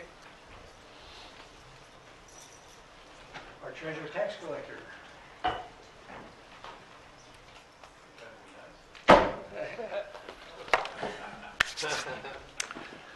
Chairman Bennett, members of the board, Mr. Powers, I am Stephen Hintz, Ventura County's treasurer tax collector. My duty and honor today is to present you with the report of investments for the month of February of 2014. This is the best report we've been able to deliver for about a year. And the annualized yield was over 50 basis points, which we haven't seen since 12 months ago. Our spread over LAIF, which is the state's investment pool, was the highest it's been since 12 months ago, 27 basis points. The pool size is the highest February size for over 8 years. So we want to be cautious about predicting a steady rise in reports. Mr.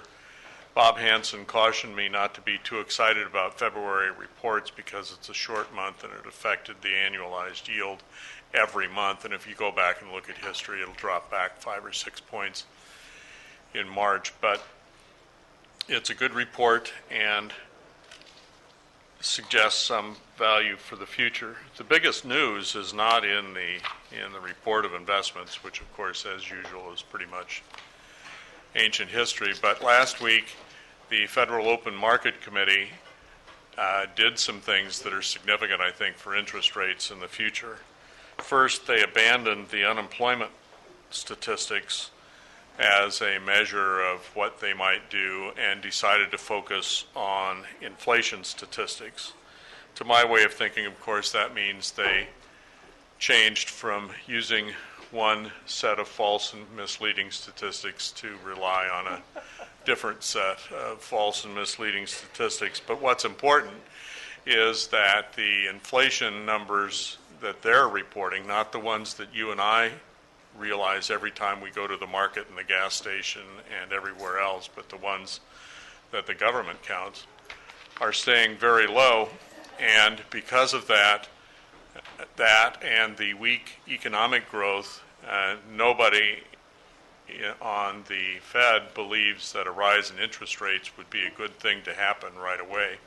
An example is the very slight increase in home mortgages several months ago, which caused the housing market to go straight into the tank, from which it is only very slightly now beginning to recover.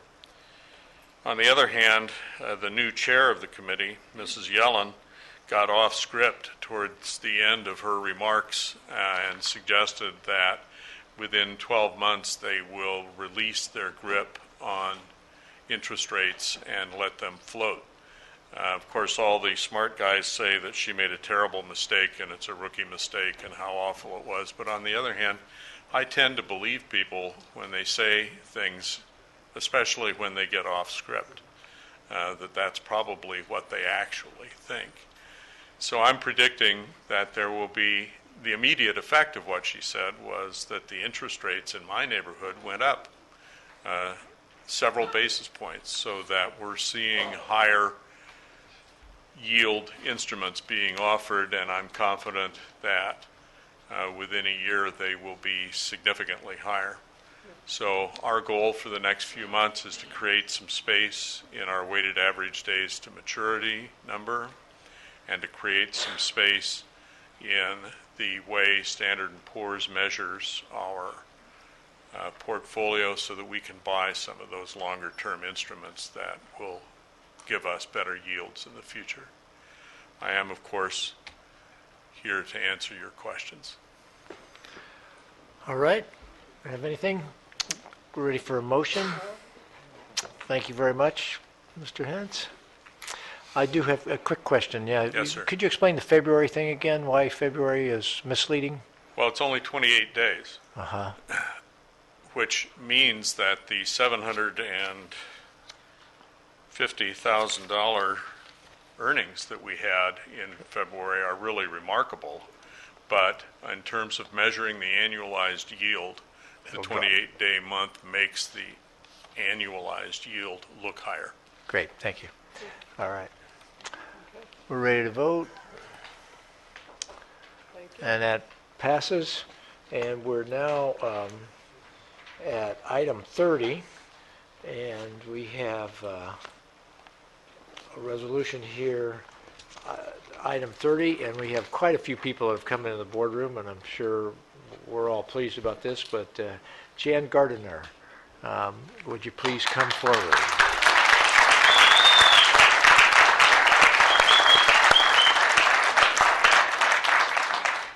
38 years of service to Ventura County. Yes. That's a long time, right? Yes. We're really pleased to have the opportunity here in the boardroom to be able to acknowledge your 38 years of service, and you obviously have many people that respect you that wanted to be here today for this. So I have the distinct pleasure of being able to read the resolution. It talks a little bit about Jan's background and honoring, it's a resolution of the Board of Supervisors honoring Jan Gardiner upon her retirement from General Services Agency. She obtained her associate's degree from Ventura College, and she was hired in 1975 by the Human Services Agency. Back then it was known as a PSSA, right? As a statistical clerk. In '84, she began working for the Auditor Controller's Office as an account clerk too. And later in 1986, Jan joined the General Services Agency. And after completing a course in accounting at Ventura College, Jan was promoted to Fiscal Assistant 3, where she worked until the present. And in December of 2012, Jan was recognized with a STAR Award.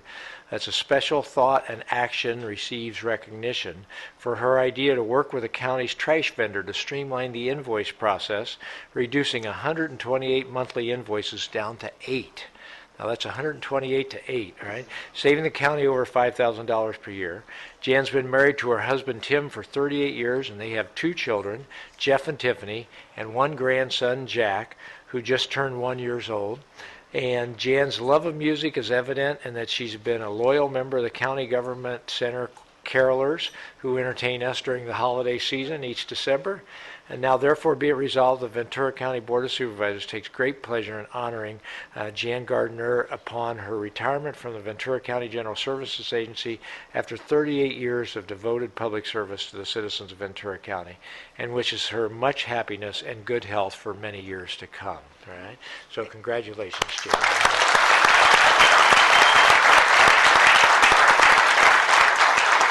Jan, I'd like you just to turn around and see how many people keep flooding in here. And Mr. Gross, Thank you so Mr. much. Grossgold, would you like to come down and say anything before we turn it over to Jan? All right.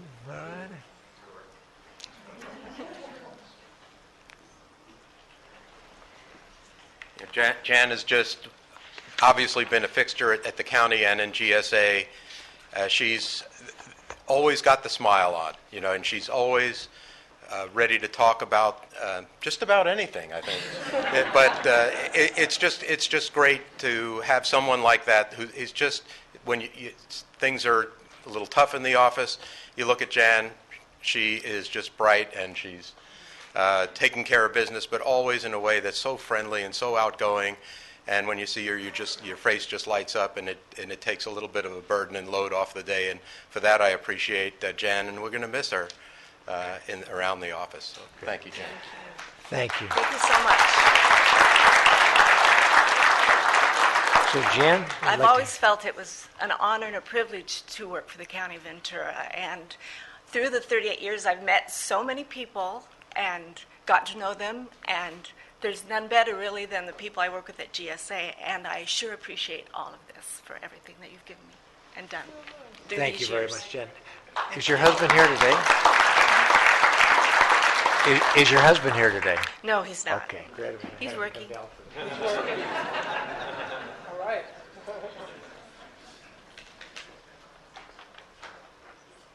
I'm going to ask Cruz, come up here, take the picture this way so Jan has all of her friends. Let's go up there, shoot the picture this way also. And why don't we step right back here.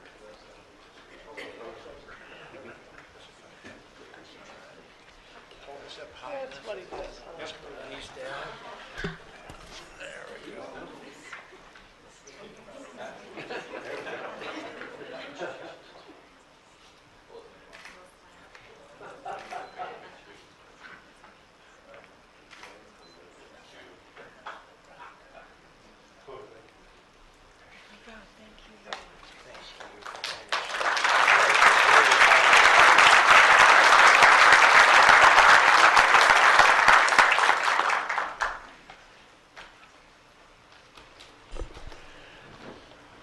Mr. Chair, I'll start in with this next one, Thank you. which, again, here we go. With 38 years and great talent, institutional memory, dedication, commitment, all of those that we're seeing in these wonderful county employees who are reaching that point in their life where they are looking to their next step in retirement and enjoying their years of service. So I'd like to invite Jane McCarthy to please come up to the podium.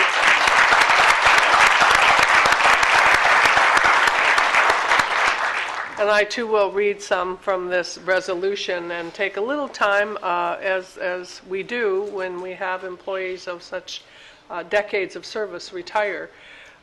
Jane McCarthy, serving over 3 decades in the Ventura County Clerk and Recorder's Office under 4 elected county clerk and recorders, the Honorable Robert L. Ham, Richard D. Dean, Philip J. Schmidt, and now Mark A. Lund. And this public service to our county is so much appreciated. And Jane came to us from Los Angeles, moved to our county in '72, began her career in February of that year as an extra help typist clerk. Do you remember that? In the elections division.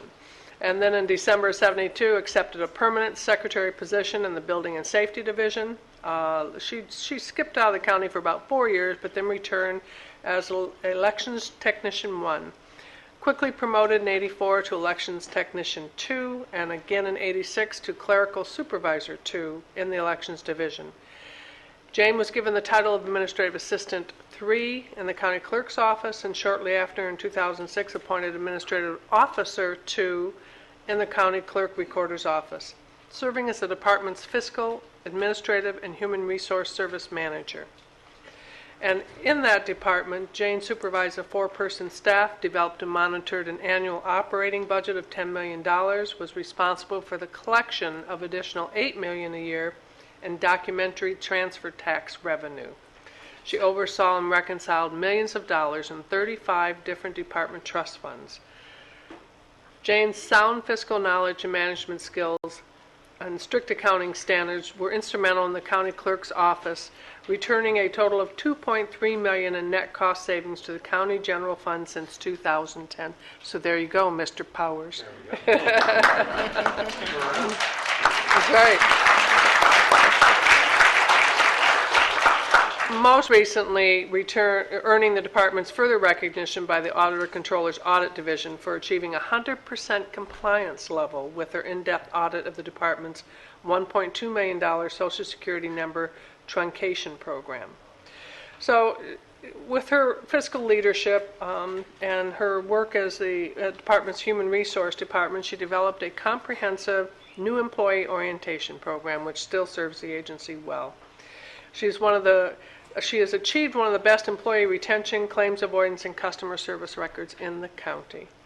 So in respect for your steadfast tradition of excellence, integrity, and commitment, distinguishing your professional accomplishments, we certainly as a board wish you well in deep appreciation for 38 years of public service, and certainly look for you to have a long and happy and healthy retirement. And I'd invite up before you speak, Jane, to have Mark Lund say a few words. He'd like to do so. And I'll step down. Thank you, Supervisor Long. Thank you for bringing this item. Chair Bennett, members of the board, Mr. Powers. This, as you could tell by the resolution, this is a big loss for us, and it's a bittersweet week. We've got a lot of staff members that are here today. You know, my 42 years of public service, I've worked with a lot of great people, and the county certainly develops folks to this type of standard. But I will tell you that she's among the very few that comes to work every day with integrity and your search for excellence, and I've never seen anybody more committed to you to get things done. So it's a big loss for us. We're happy that our friend and our coworker is now going to sow the seeds that she's worked so hard for, and we're going to miss you. We're all going to miss you. Your absence here will leave a tremendous hole, but we wish you the very, very best, and we'll go on. And she didn't end her leadership. She made sure that she mentored a successor, easy for me to say, in Happy Stem, and we look forward to Happy putting her imprint on it. But Jane, we're going to miss you very much and wish you the very best luck in retirement. Thank you. All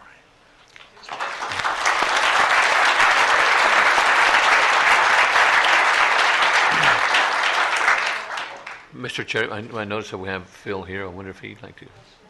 Phil Smith, he's in the audience. I wonder if he'd like. It's up to Supervisor Long's item. Supervisor, what? I didn't see Phil was here. Please. Shadow of your former self. I also want to thank Jane for keeping me out of trouble with the auditor's office. When you're talking about 10 million here and 8 million here, it's easy to want some of that in your own checkbook, but she always made an honest man out of me. She was probably the most reliable person in the office for coming to work, and I couldn't have gotten along without her. And she told me whenever I was doing something wrong, sometimes not strong enough, but she was just absolutely great and wonderful, and I wish you the best of luck. Thank you. Retirement is good. Takes a while to get used to it, but it's good. So good luck to you, Jane, and Thank thanks. you. Thank you very much.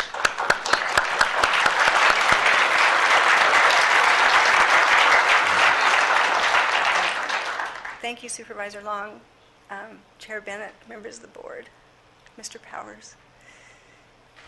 I'm very grateful to the County of Ventura for employing me all these years, and the County Clerk and Recorder's Office has been a great place to work, especially under the current leadership of Mr. Lund and his assistant, Jim Becker. And I'm very grateful for the opportunities they've given me, and it's been very fun and very rewarding. And thank you very much. Thank you, Jane. Thank you.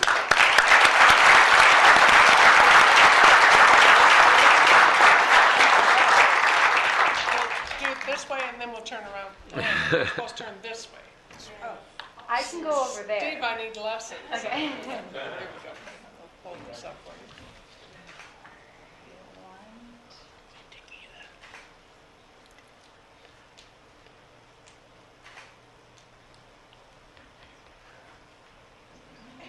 And then you want this one? No, no. One more, okay.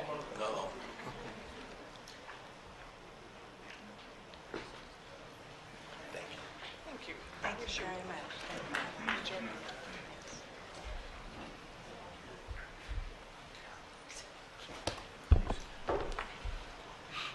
You want to say something? Mr. Yeah, Powers? Jane, just thank you. 100% compliance, I think you could do better. I don't know.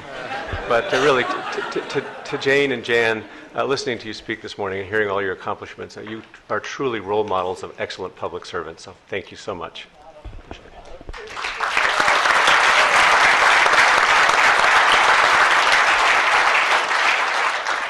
And now we're at item 32, and it's an oral presentation on quarterly service recognition, employees of 25 years or more of county service.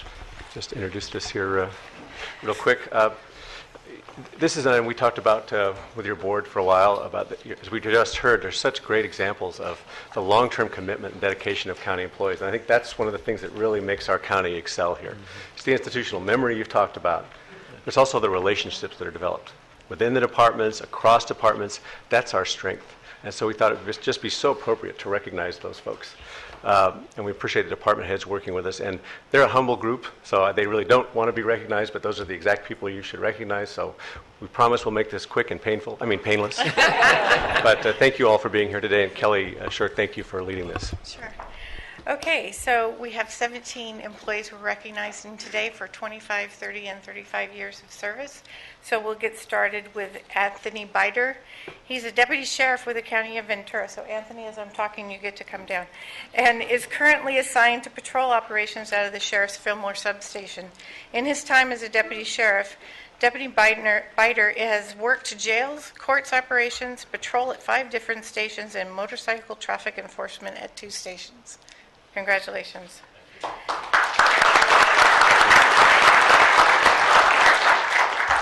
Next is Evangeline Vangie. She goes by Vangie Cashin. She's a fiscal specialist 1 with Human Services Agency and with the Public Administrator's Public Guardian Department. And she displays an organized approach to her duties and responsibilities and ensures her performance aligns with agency goals. Congratulations.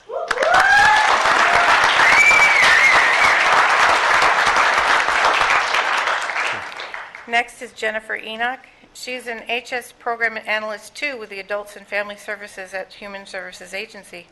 Prior to her assignment with AFS, Jennifer worked in the Transitional Assistance Department for most of the 25 years of county service. She demonstrates a high level of accountability and commitment to compassion and integrity.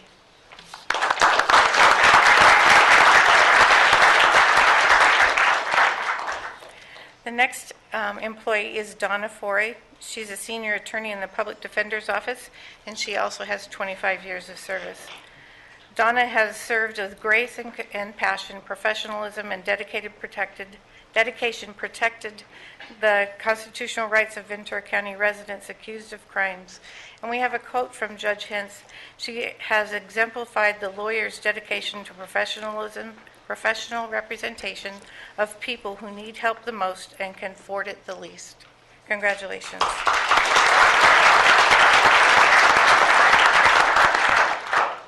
Dan Kelly is an animal control officer too with Animal Services, and he also has 25 years of service.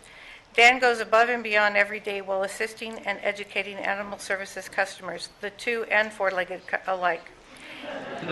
He is someone coworkers can count on for a smile, some advice, or a good story to share.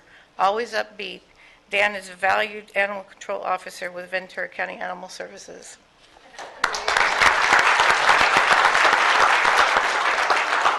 Okay, too much reading.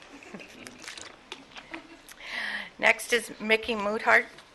She's an administrative aide with Fiscal Services at the Human Services Agency. She is consistent, dependable, and accurate in carrying out her responsibilities.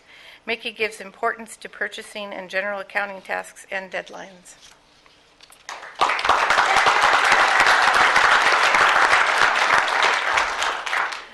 Next is Hector Orozco. He's a facility operations specialist too with GSA. He has 25 years of service as well, and he's worked all of those county services in GSA maintenance. He likes to travel and is an avid ballroom dancer.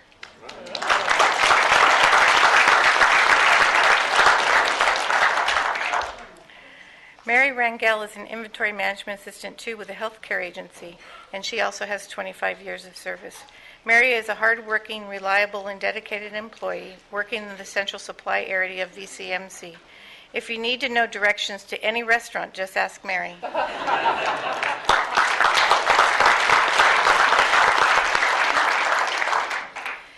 Julie Stewart is an engineering tech 4 with Public Works Agency, and she has worked as a designer and drafter on over 70 road improvement projects throughout Ventura County, and her expertise has greatly contributed to the safety and excellence of our road system.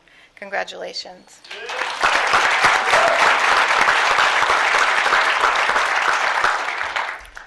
Lucy Taylor is a supervising and accounting officer 3 with Public Works Agency, and she also has 25 years of service. Lucy is the go-to person for all things fiscal. She is dedicated, knowledgeable, customer service focused, and prides herself on producing an accurate work product. Congratulations.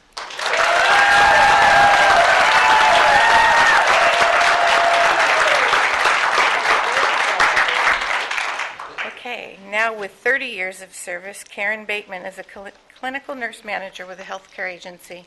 She is a dedicated nurse educator, always looking for better ways to help all of our healthcare staff achieve more. She is a true ambassador for all of nursing and for VCMC and Santa Paula Hospital. Congratulations.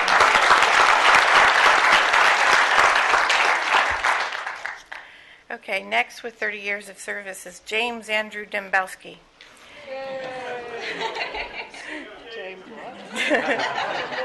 Jim is a labor relations manager with the county executive office, and he also is a go-to person for all things labor relation.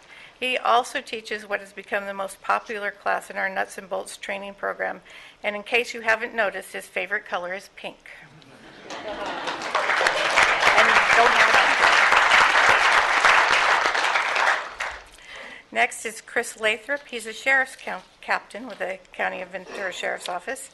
And Chris is assigned to the Professional Standards Bureau, where he oversees the Internal Affairs Investigative Team.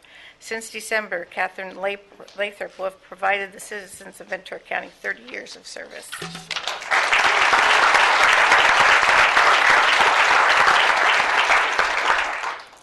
Next, with 30 years of service, is Rodney Perez. He's a Public Works Superintendent with Public Works Agency with 30 years. He is charismatic, enthusiastic leader.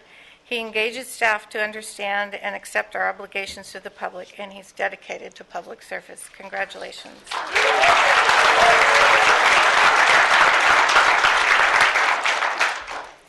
Next, with 30 years, is John Wheel. He's a real property agent, too, with Public Works Agency. He started his career with the county on January 30th, 1984, and after 16 years with the assessor's office, John moved to Real Property Services and then to Public Works Real Estate Services in 2004. John's current assignments include leasing, right-of-way acquisitions, and appraisals. Congratulations.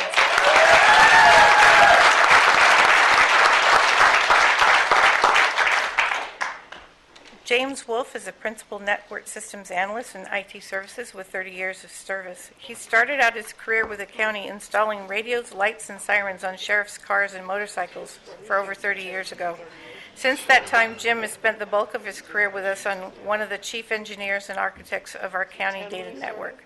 People often baffled by his knowledge and experience given his age-defying appearance. Congratulations.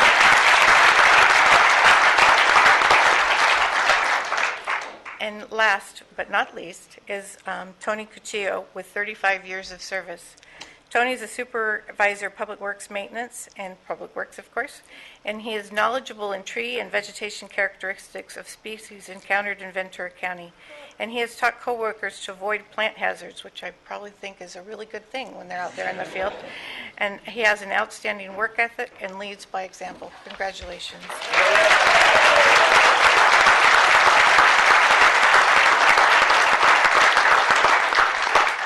Okay, well, you need to get closer together, and do we have department heads that would like to participate, or supervisors in the picture?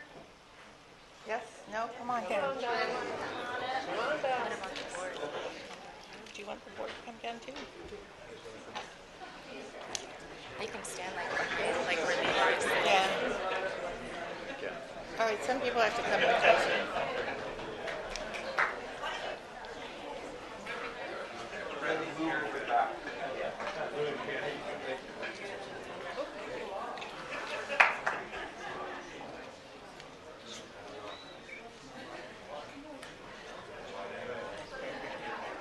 Here we go. 1, 2, and 3.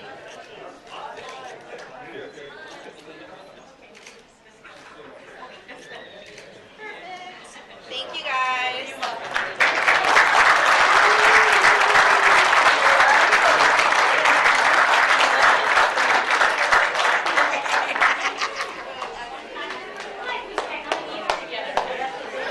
You wanted to face her the Yeah, All I'll righty. change it for you. Thank you. Did we want to say we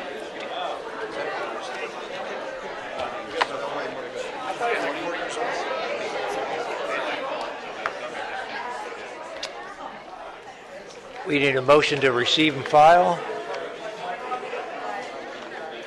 Could you second for me, one of you two guys?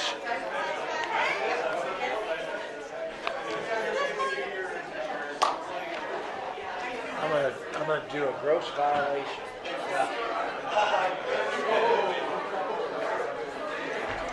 A gross violation, but I'm staying on time. I'm not waiting for them coming back. Yeah, that's right. Boy. I'm gonna burn, I'll burn for that one, won't I? Right?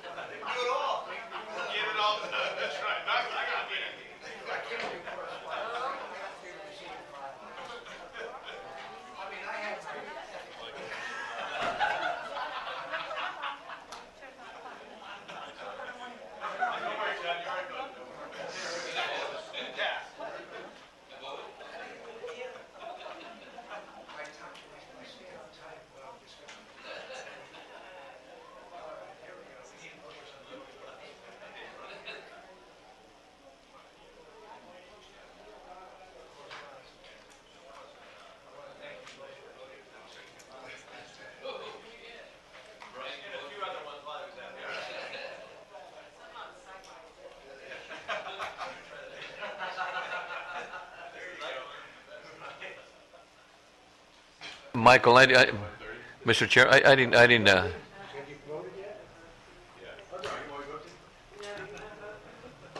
Michael, Mr. Chair, I didn't compute the numbers, but it had to be close to 1,000 years of service here or so. You know, it's really fantastic.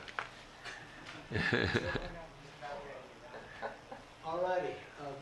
We are going to go into closed session, and then we'll come back out for a 1:30 time certain item. All right? No announcements. Yeah, we have still 1:30. Yeah, we have 1:30. Yeah. All right. And no announcements will be coming out of closed session, right? 510 years. 500.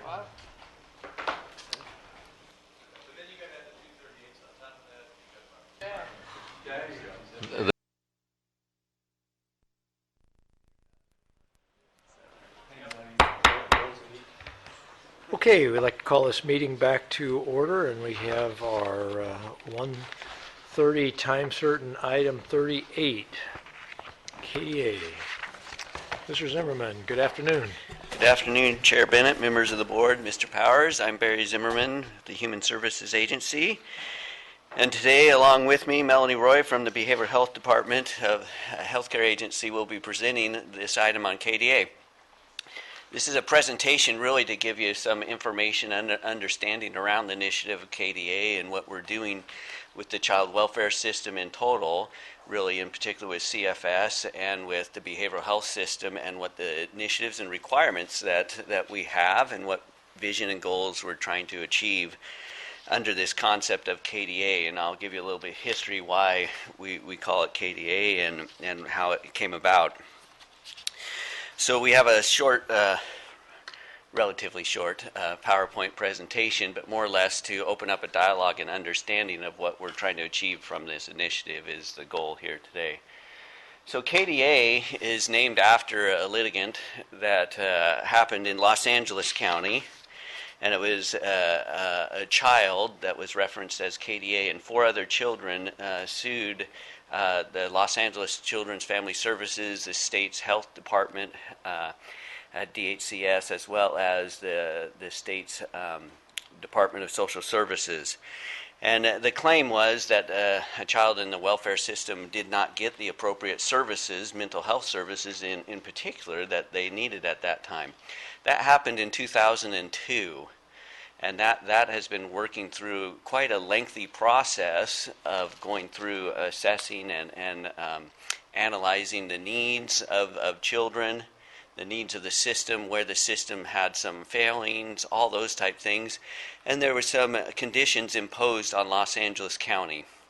Well, it wasn't just a litigation specific to Los Angeles. It was a class action that went statewide as well across the entire child welfare system. So after a number of years of going through and testing different strategies and models, the advocates for the lawsuit, I guess you could name them that, went back, and the judge then said, no, we need to move this forward statewide and implement the strategies or the settlement of this class action lawsuit and implement a mental health system that is integrated with the child welfare system or CFS system that we have. So that's the kind of the background in a nutshell. The history of how it got there really showed some of the evidence that was the gaps in the system in which a child could fall through if we did not or do not work towards a system that is integrated so we can capture all children's needs at the point of our intersection with them there. So that was the initiative, and that's what we call KDA. And so that's when we refer to KDA, it's really the integration of mental health services and the child welfare system together there.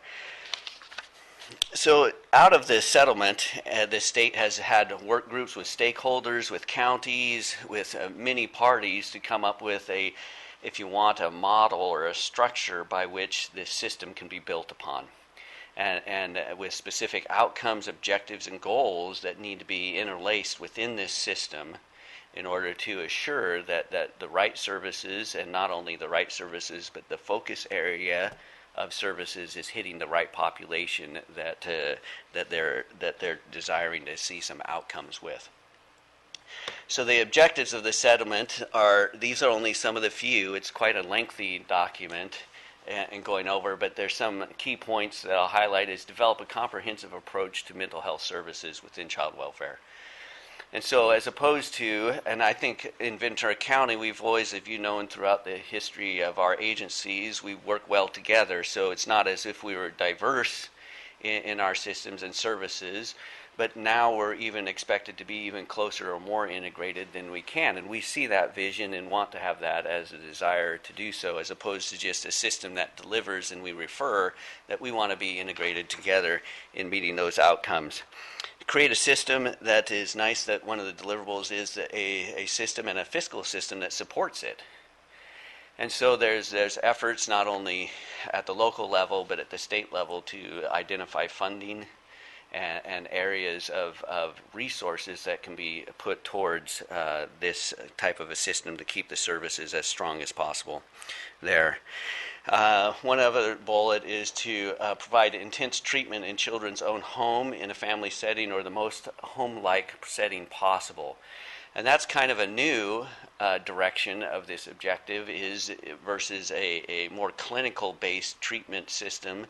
This is trying to develop services that are either delivered in the home or in an atmosphere that would mimic a home environment. So it's not just treatment for the child, but it also incorporates the family and those interested individuals in the child's life of how they can interact and go through this process as well for the benefit of the outcomes for the family as a whole there. So the whole idea is to integrate these objectives into a system approach that then would promote some kind of positive outcome, and the outcomes for child welfare is the safety, well-being, and permanency of children. And more particularly here, the emphasis is on the family and the stabilizing and making a family system in place so the child can care in a family environment. So that's a lot of the objectives associated with that. So promote strong engagement with children, youth, and their families is kind of a new, so that's kind of a new objective or thrust. So all those things that I point out are new are things that we're going to be focusing on and trying to integrate and starting to develop in our system as a whole there.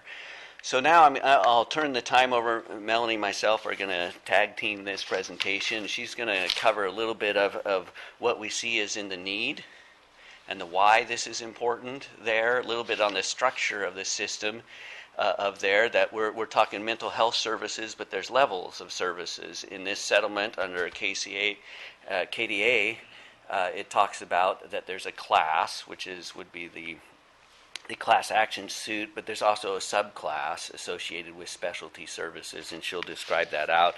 And some of our efforts that we've gone through to date in building this framework or a system that we're on the cusp and we're starting to implement, but you'll become more involved as time comes along. So I'll turn the clicker over to you, Melanie.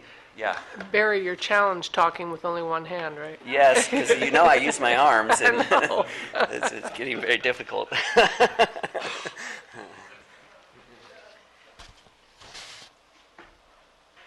this? Good. Okay, good. So as Barry said, I'm going to talk about the why. We need this system. This slide gives a brief overview of some of the disorders that are prevalent or more prevalent in foster kids, but I want to actually take a step back from that and talk a little bit earlier about why these kind of disorders come to be.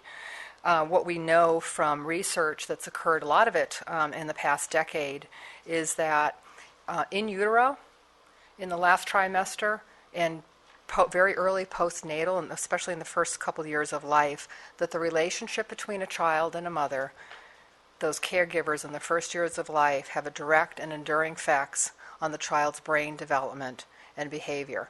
And that actually is profound. I mean, that statement, that research that has occurred and for which there's scientific evidence is really, really important.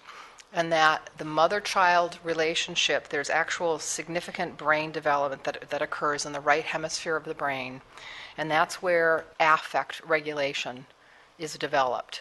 And that ability to manage your emotions and that ability to regulate yourself, deal with stress, is very profound. And it actually and the lack of good nurturance and good attachment early in life actually predisposes people to psychopathology.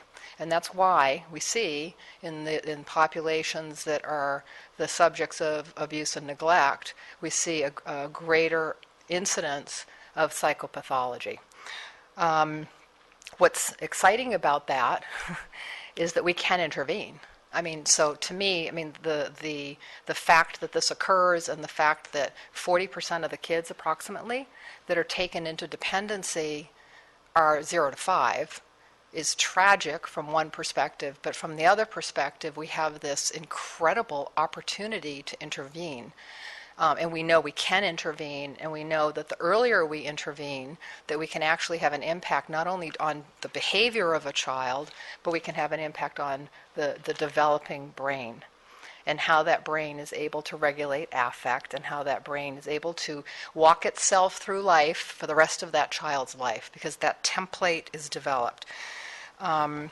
Trauma and neglect impact the child's ability for life, unless there's an intervention, to develop secure attachments and to trust and to learn how to depend on others. So KDA is a prime example of this. KDA was evaluated, was determined to have mental health needs, but was never treated. She was in 37 placements. I have a quote. You kind of have to say who wouldn't, have Who mental health wouldn't? issues from And such it's life. a kind of chicken and egg question. Without the early attachment and developing secure attachments with a bonding to a caregiver, you end up with an individual who has difficulty with trust, who has difficulty with affect regulation, and there's other right brain functions that are impaired when there's early attachment trauma. Obviously, the regulation of emotions, the regulation of being able to kind of process new stimuli, threatening stimuli, novel stimuli, the regulation of stress, and then some types of memory are actually impaired because there's an impairment in the developing brain. The right brain develops in relationship to other. And there's an important, it's not just genetic, it's the relationship to those early caregiver experiences that create the developing brain. So it's incredibly important. I have a quote that could have been KDA. It isn't KDA, but it's a 18-year-old girl from foster placement, and she says, "The placements didn't work because my heart, I felt alone. The only problem in the home was me." Imagine a child feeling that. "There I was, almost 13, and I hated the world. I couldn't trust anyone. I didn't want to trust anyone.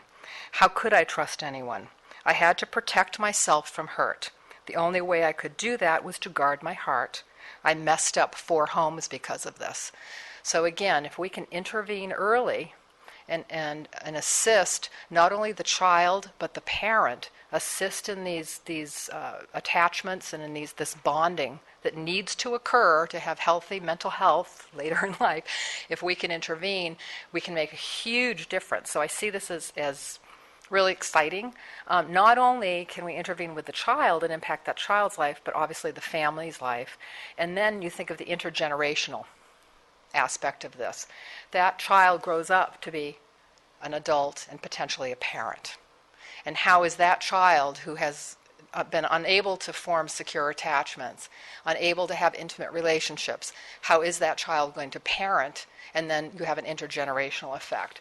So what's really exciting about this is with universal screening, identifying these kids, we will find these kids and we will intervene, and it will impact a lifetime. I love that first 5, the 0 to 5, impact on a lifetime. Now, if I can just work the thing. Okay. Barry mentioned there's a class and a subclass. So the class are all the kids that we would identify who are in dependency, who need a mental health service. And because of what I just told you, the fact that when we've done some samplings, we've seen that there's quite a high percentage of kids in the foster system that are going to benefit and need mental health services. The subclass are individuals, and this is defined by KDA, who are full scope Medi-Cal, who have an open case, meet the requirements for specialty mental health. So that would be the kind of mental health that behavioral health provides, EPSDT, and are currently being considered for the higher levels of care or group home care. So the subclass are kids who have more severe needs and who therefore are at higher risk for higher levels of placement or more placement disruptions. I mean, can you imagine living in 37 places in any period of time? I figured out at one point it was an average of like 4 placements a year for that little girl. It is really hard to imagine, and it's almost perverted how a society can get into a position where they can do that to a child. I mean, it has to take a pretty sophisticated system to be able to do that to a child. When you think about it, a normal native population would never be able to do such a thing. I think that's true. Yeah. It's so shocking. we want to be doing a lot better than that. So this defines the class and the subclass. So we are bound by the KDA lawsuit to be finding kids who have mental health needs, identifying whose class, and for the subclass kids, there's a certain type of set of services that we are duty bound to provide. Core practice model is the framework and the principles through which these services are to be provided. And again, when I was reading this originally, I was thinking, Ventura County is original system of care county. These are very similar to the core values, guiding principles of the children's system of care that Ventura County created and was the author of. Strength-based services, we want to recognize the family voice. Families need to be involved in treatment. This isn't paternalistic where you go in and you don't have any involvement with the bio family. We need to involve both foster families and bio families. You want corrective experiences. You want to teach people how to do it right. Teach them how to fish. You really want to teach people to do it right. Services are competent, culturally competent, and respectful of differences, and that they are delivered in a multi-agency way. So what is to happen is you don't want silos through which people fall, cracks in the service. You want people to work together, and you want people to have full case plans that reflect the individualized needs of that child and that family. And you want, again, the goal really is you want children living with people who love them, nurture them, can take care of them. We want to help biological families do that, certainly. And if you really think of a lot of the kids that come into dependency have adults in their lives that are using drugs and alcohol. And when you're using drugs and alcohol, probably not being a very good parent, and you can think of all the disruptions that occur in terms of drug and alcohol use. So part of what we're going to want to be doing down the line is really working with parents and really addressing those core issues that really impede them from being the best parents they can be. The integrated services model, I want to really thank, we had so many staff working on this. They got together many, many, many times. A lot of them are sitting in the room, and I just want to really thank them.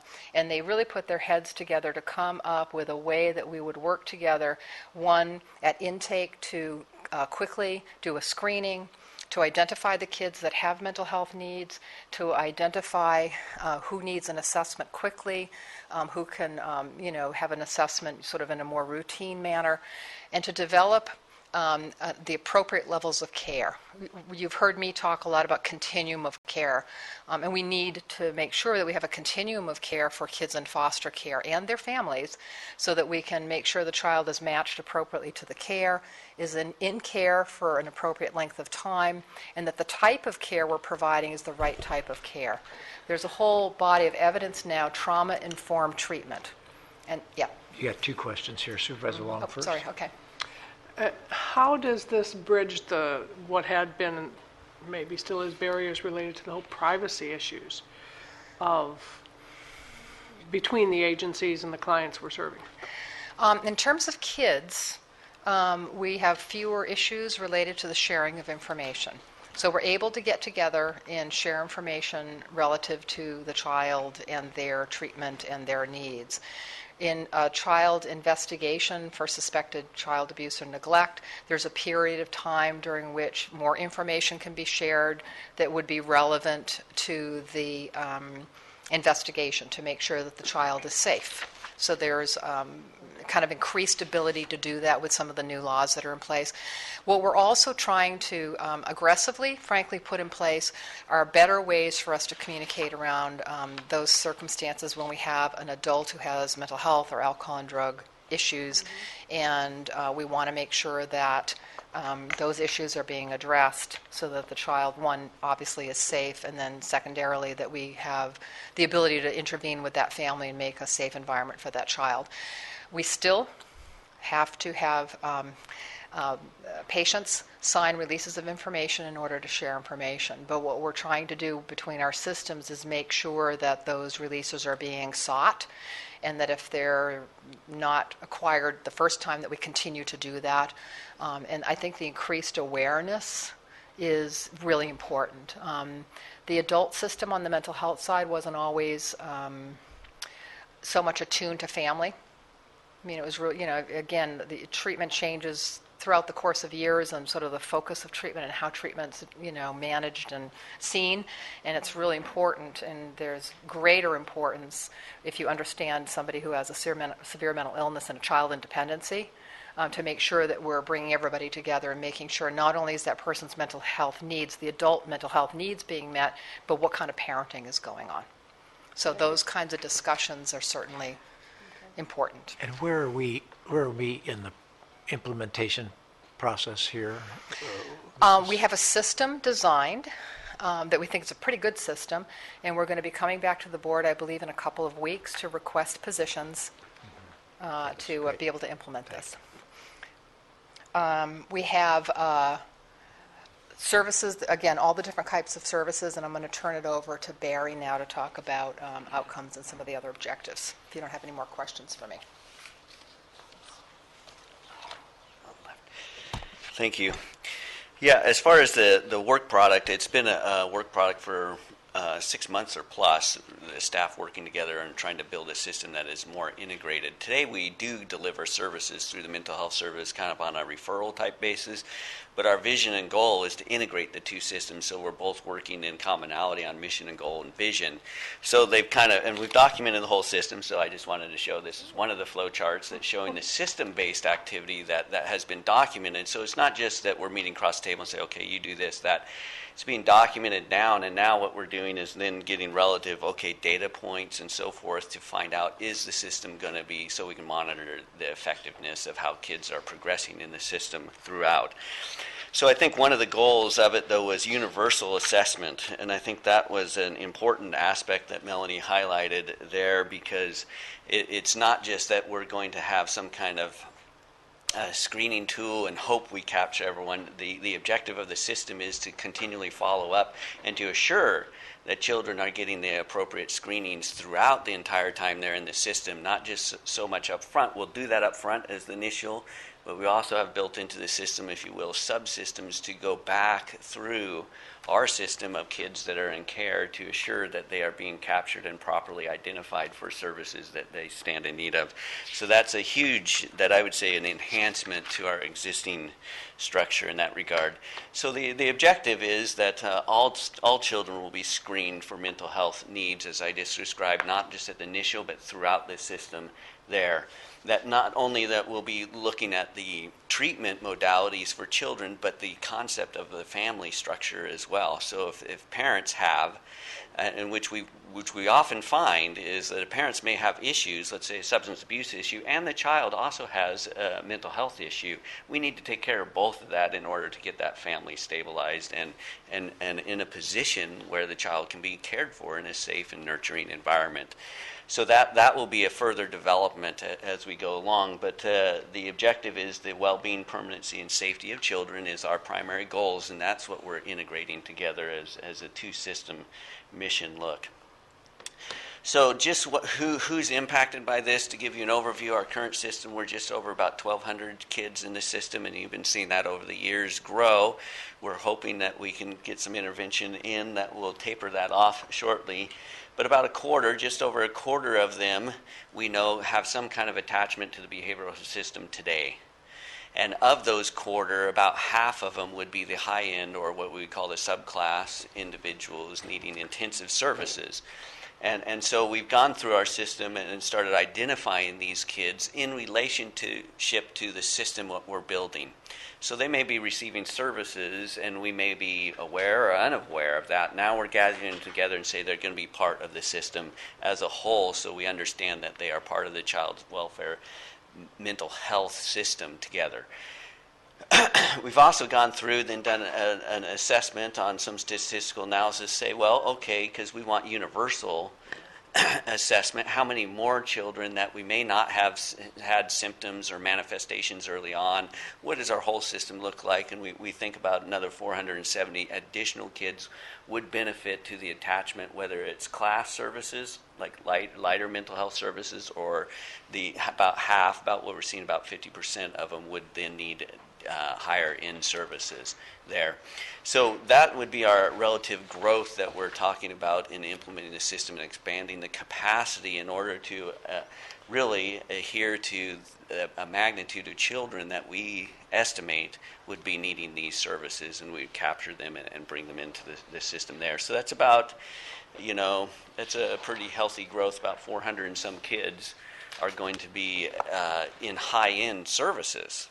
And that's quite a growth than what we currently have today. And just real quick, what we see is that we have about 60 kids coming into our system, into foster care, that is, that they're removed from their homes a month. And we're saying right now about 80% of them would qualify as KDA subclass or class, that there is some kind of condition that they would need to be treated for, whether it's a trauma activity that is occurring to deeper end emotional needs coming there. So that where we're going to be addressing in the upcoming letter is really putting staff in place to oversee the system, to get it up and running, and as well as starting the assessment process to start identifying these kids to services. So that's exciting, and I think we're looking forward to that. Currently, we have services. Now we're pulling them together as an integrated approach. We're developing commonality in screening tools, assessment tools for social workers, how that will interrelate with mental health providers. We ultimately want to have mental health technicians embedded in with us up front, so we can work as a team together to more readily assess these individuals as we make in contact with them. So that's a future, but kind of we're starting these off as step by step as we go. Our goal is to fully integrate the system throughout. So not only in the ER, the intake system, that mental health is with us and we're working with them, but as we place kids, as kids are in the system longer, that they're also with us in there, and that through their treatment system, they're feedbacking to us on how better to create an environment for the family and so forth. So that's our goal. So we're taking this as one step at a time. I think our big future goal, and which will probably be a more difficult climb, is the full range of services for the family. So mental health and substance abuse treatment for the family members is probably going to be our biggest nut to crack in order to get, one, compliance and the capacity of those systems up and running in order to fully benefit the whole system. But that's our future implementation of the full system there. How do you bring those families into the system? Well, they're brought in, and let's say they have a substance abuse issue associated with the family. That's the causation for our detaining of the child. They're given an action plan or a plan. So they've already gotten to in trouble with fulfill. the law? Well, not necessarily the law, or they're with us and saying, in order for you to comply for reunite your children with you, you need to go through some program, or you need to show evidence of improvement in those areas of concern, of which may be substance abuse. Right now, there are limited programs out there, so it's difficult. What we would like to do is integrate that in as part of the whole plan, and working with the family of saying we need to develop those services as well, so we can benefit the family in order to allow reunification to occur. The incentive then is you would lose your kid if you don't. Absolutely, and that's it right now. But, as we know, addictions are very hard to overcome, and so we need to get those supports in there so they can understand the value of going through it. So we want to work that, and I think KDA allows that a little bit better, because we're supposed to build a plan, of which is a plan built with the family, us, the courts, mental health professionals, and so forth, develop these plans of commitment. And so instead of compelling order, which the court can only do so much, this will become a cooperative effort to benefit the families. So that's the positive future that we're really looking to enhance and grow as we go on. Barry, just real Yes. quick on the assessment. As I understand from you and Mel, that's a real critical piece, enhancing the assessment, because there's a difference between a child that has obvious signs versus a child that has more subtle signs, where you have to do more evaluation, where you might identify more who need services. That is correct. And, Melanie can talk the technicalities of that, but in general, the assessment is a key point. And what we found is that, at the point of entry, if you call it that, there may be some manifestation of issues. And with training with our staff and with our partnership, we can identify those and pretty readily, and that's probably why the kids are getting the services they are. But we also know that maybe on a second placement, or they've been in placement for a while, they might be starting to manifest different behaviors, attitudes, and so forth. And so what the beauty of this system now is there's going to be a mechanism by which to reassess them. and to then intervene and say, okay, as time goes on, now we can have an opportunity to touch that child again to assure that everything's okay, or we need to divert them into services where appropriate. And so I think that's the beauty of our new structure that the team has come up with. Go ahead. Yeah, I'm going to add just there's a lot of evidence and data that shows us that kids who are neglected are predisposed to depression, for instance. And depression not only as a child, but depression in later life. So the kids that we, if you don't have a universal screening process and an intermittent check back on the kids, you're more likely to frankly miss the kids that have the internalizing behaviors, so the depressed kids are more likely to be missed because they're not causing the adults in their life so much trouble. The externalizing behavior, the disruptive behavior disorders are usually quite readily seen. So that's part of the purpose, is make sure we catch those kids that are depressed. So I think that's what I would call a huge enhancement to the system, and that's what we're in the throes of getting structured to implement. So that will be forthcoming. The other aspect of it is it just doesn't, this isn't free. And I'll point that out as our discussions with the CEO's office and so forth, but there are kind of a structure in there. It's federally funded, so we get 50% from the feds, and then we have to come up with the other match associated with the majority of this. There's realignment, general fund, there's other activities with it. One of the big things that I just want to make you aware of is EPSDT is a funding source associated with the treatment side of this. And there's work at the state level to better work with the Department of Healthcare Services in identifying what are the specific needs at our level that we can acquire those fundings that the state does have some responsibility to provide on our behalf.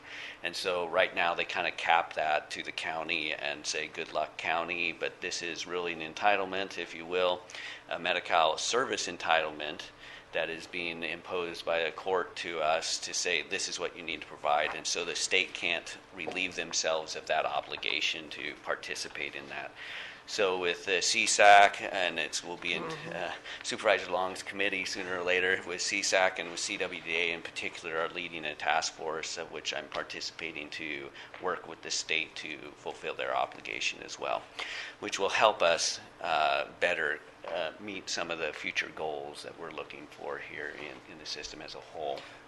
And if I might, and thank you, Barry, and CSAC is very much engaged in this, and as was mentioned, a letter has been sent to Children and Family Services at the state and mental health, and the issue, in addition to a federal action and what we see as an unfunded mandate under Prop 30 that says that you can't, we read it as you can't shift a responsibility and just say it was a federal action, so now you counties pay for it. We see it as still an entitlement or unfunded mandate that we are required to both implement the case, the law, and but that the state should step up. So we'll see how far we get with it.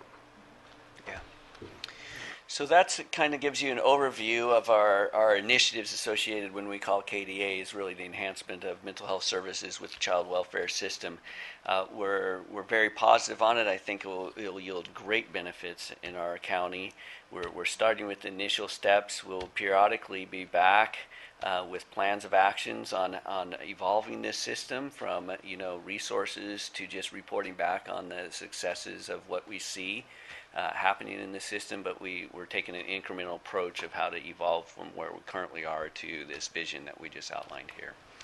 So, any questions? No, I wanted to say thank you for working hard. Like so many times you get thrown together and they say, hey, do something multidisciplinary and make it work, and have the departments come together. So thanks for the professionalism there. The two things I'm most interested in going forward are the funding, the commitments on the funding, is it coming through, et cetera. So if you keep us informed there. And then just where the toughest rub spots are in terms of implementing this. Is it getting the children properly identified? Is it resistance in some other fashion?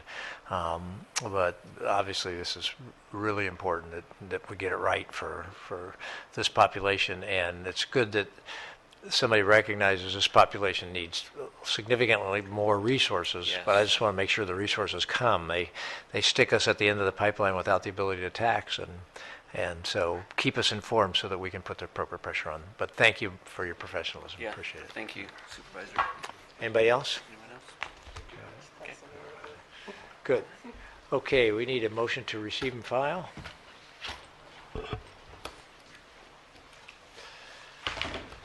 It's been moved and seconded. We're ready to vote. Mr. Powers? I just echo that. It is great work and a great summary. There's a lot of moving parts to this.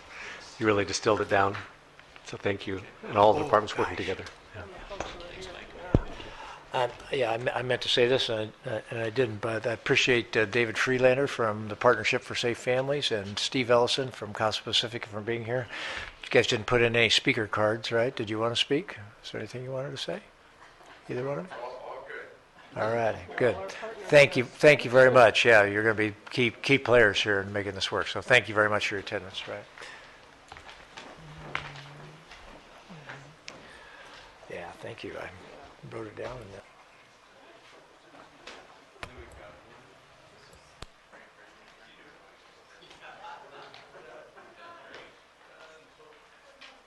We'll adjourn this meeting for today. At 2:20. That's Everyone right. keeping track. Way. Yeah, keeping track. Way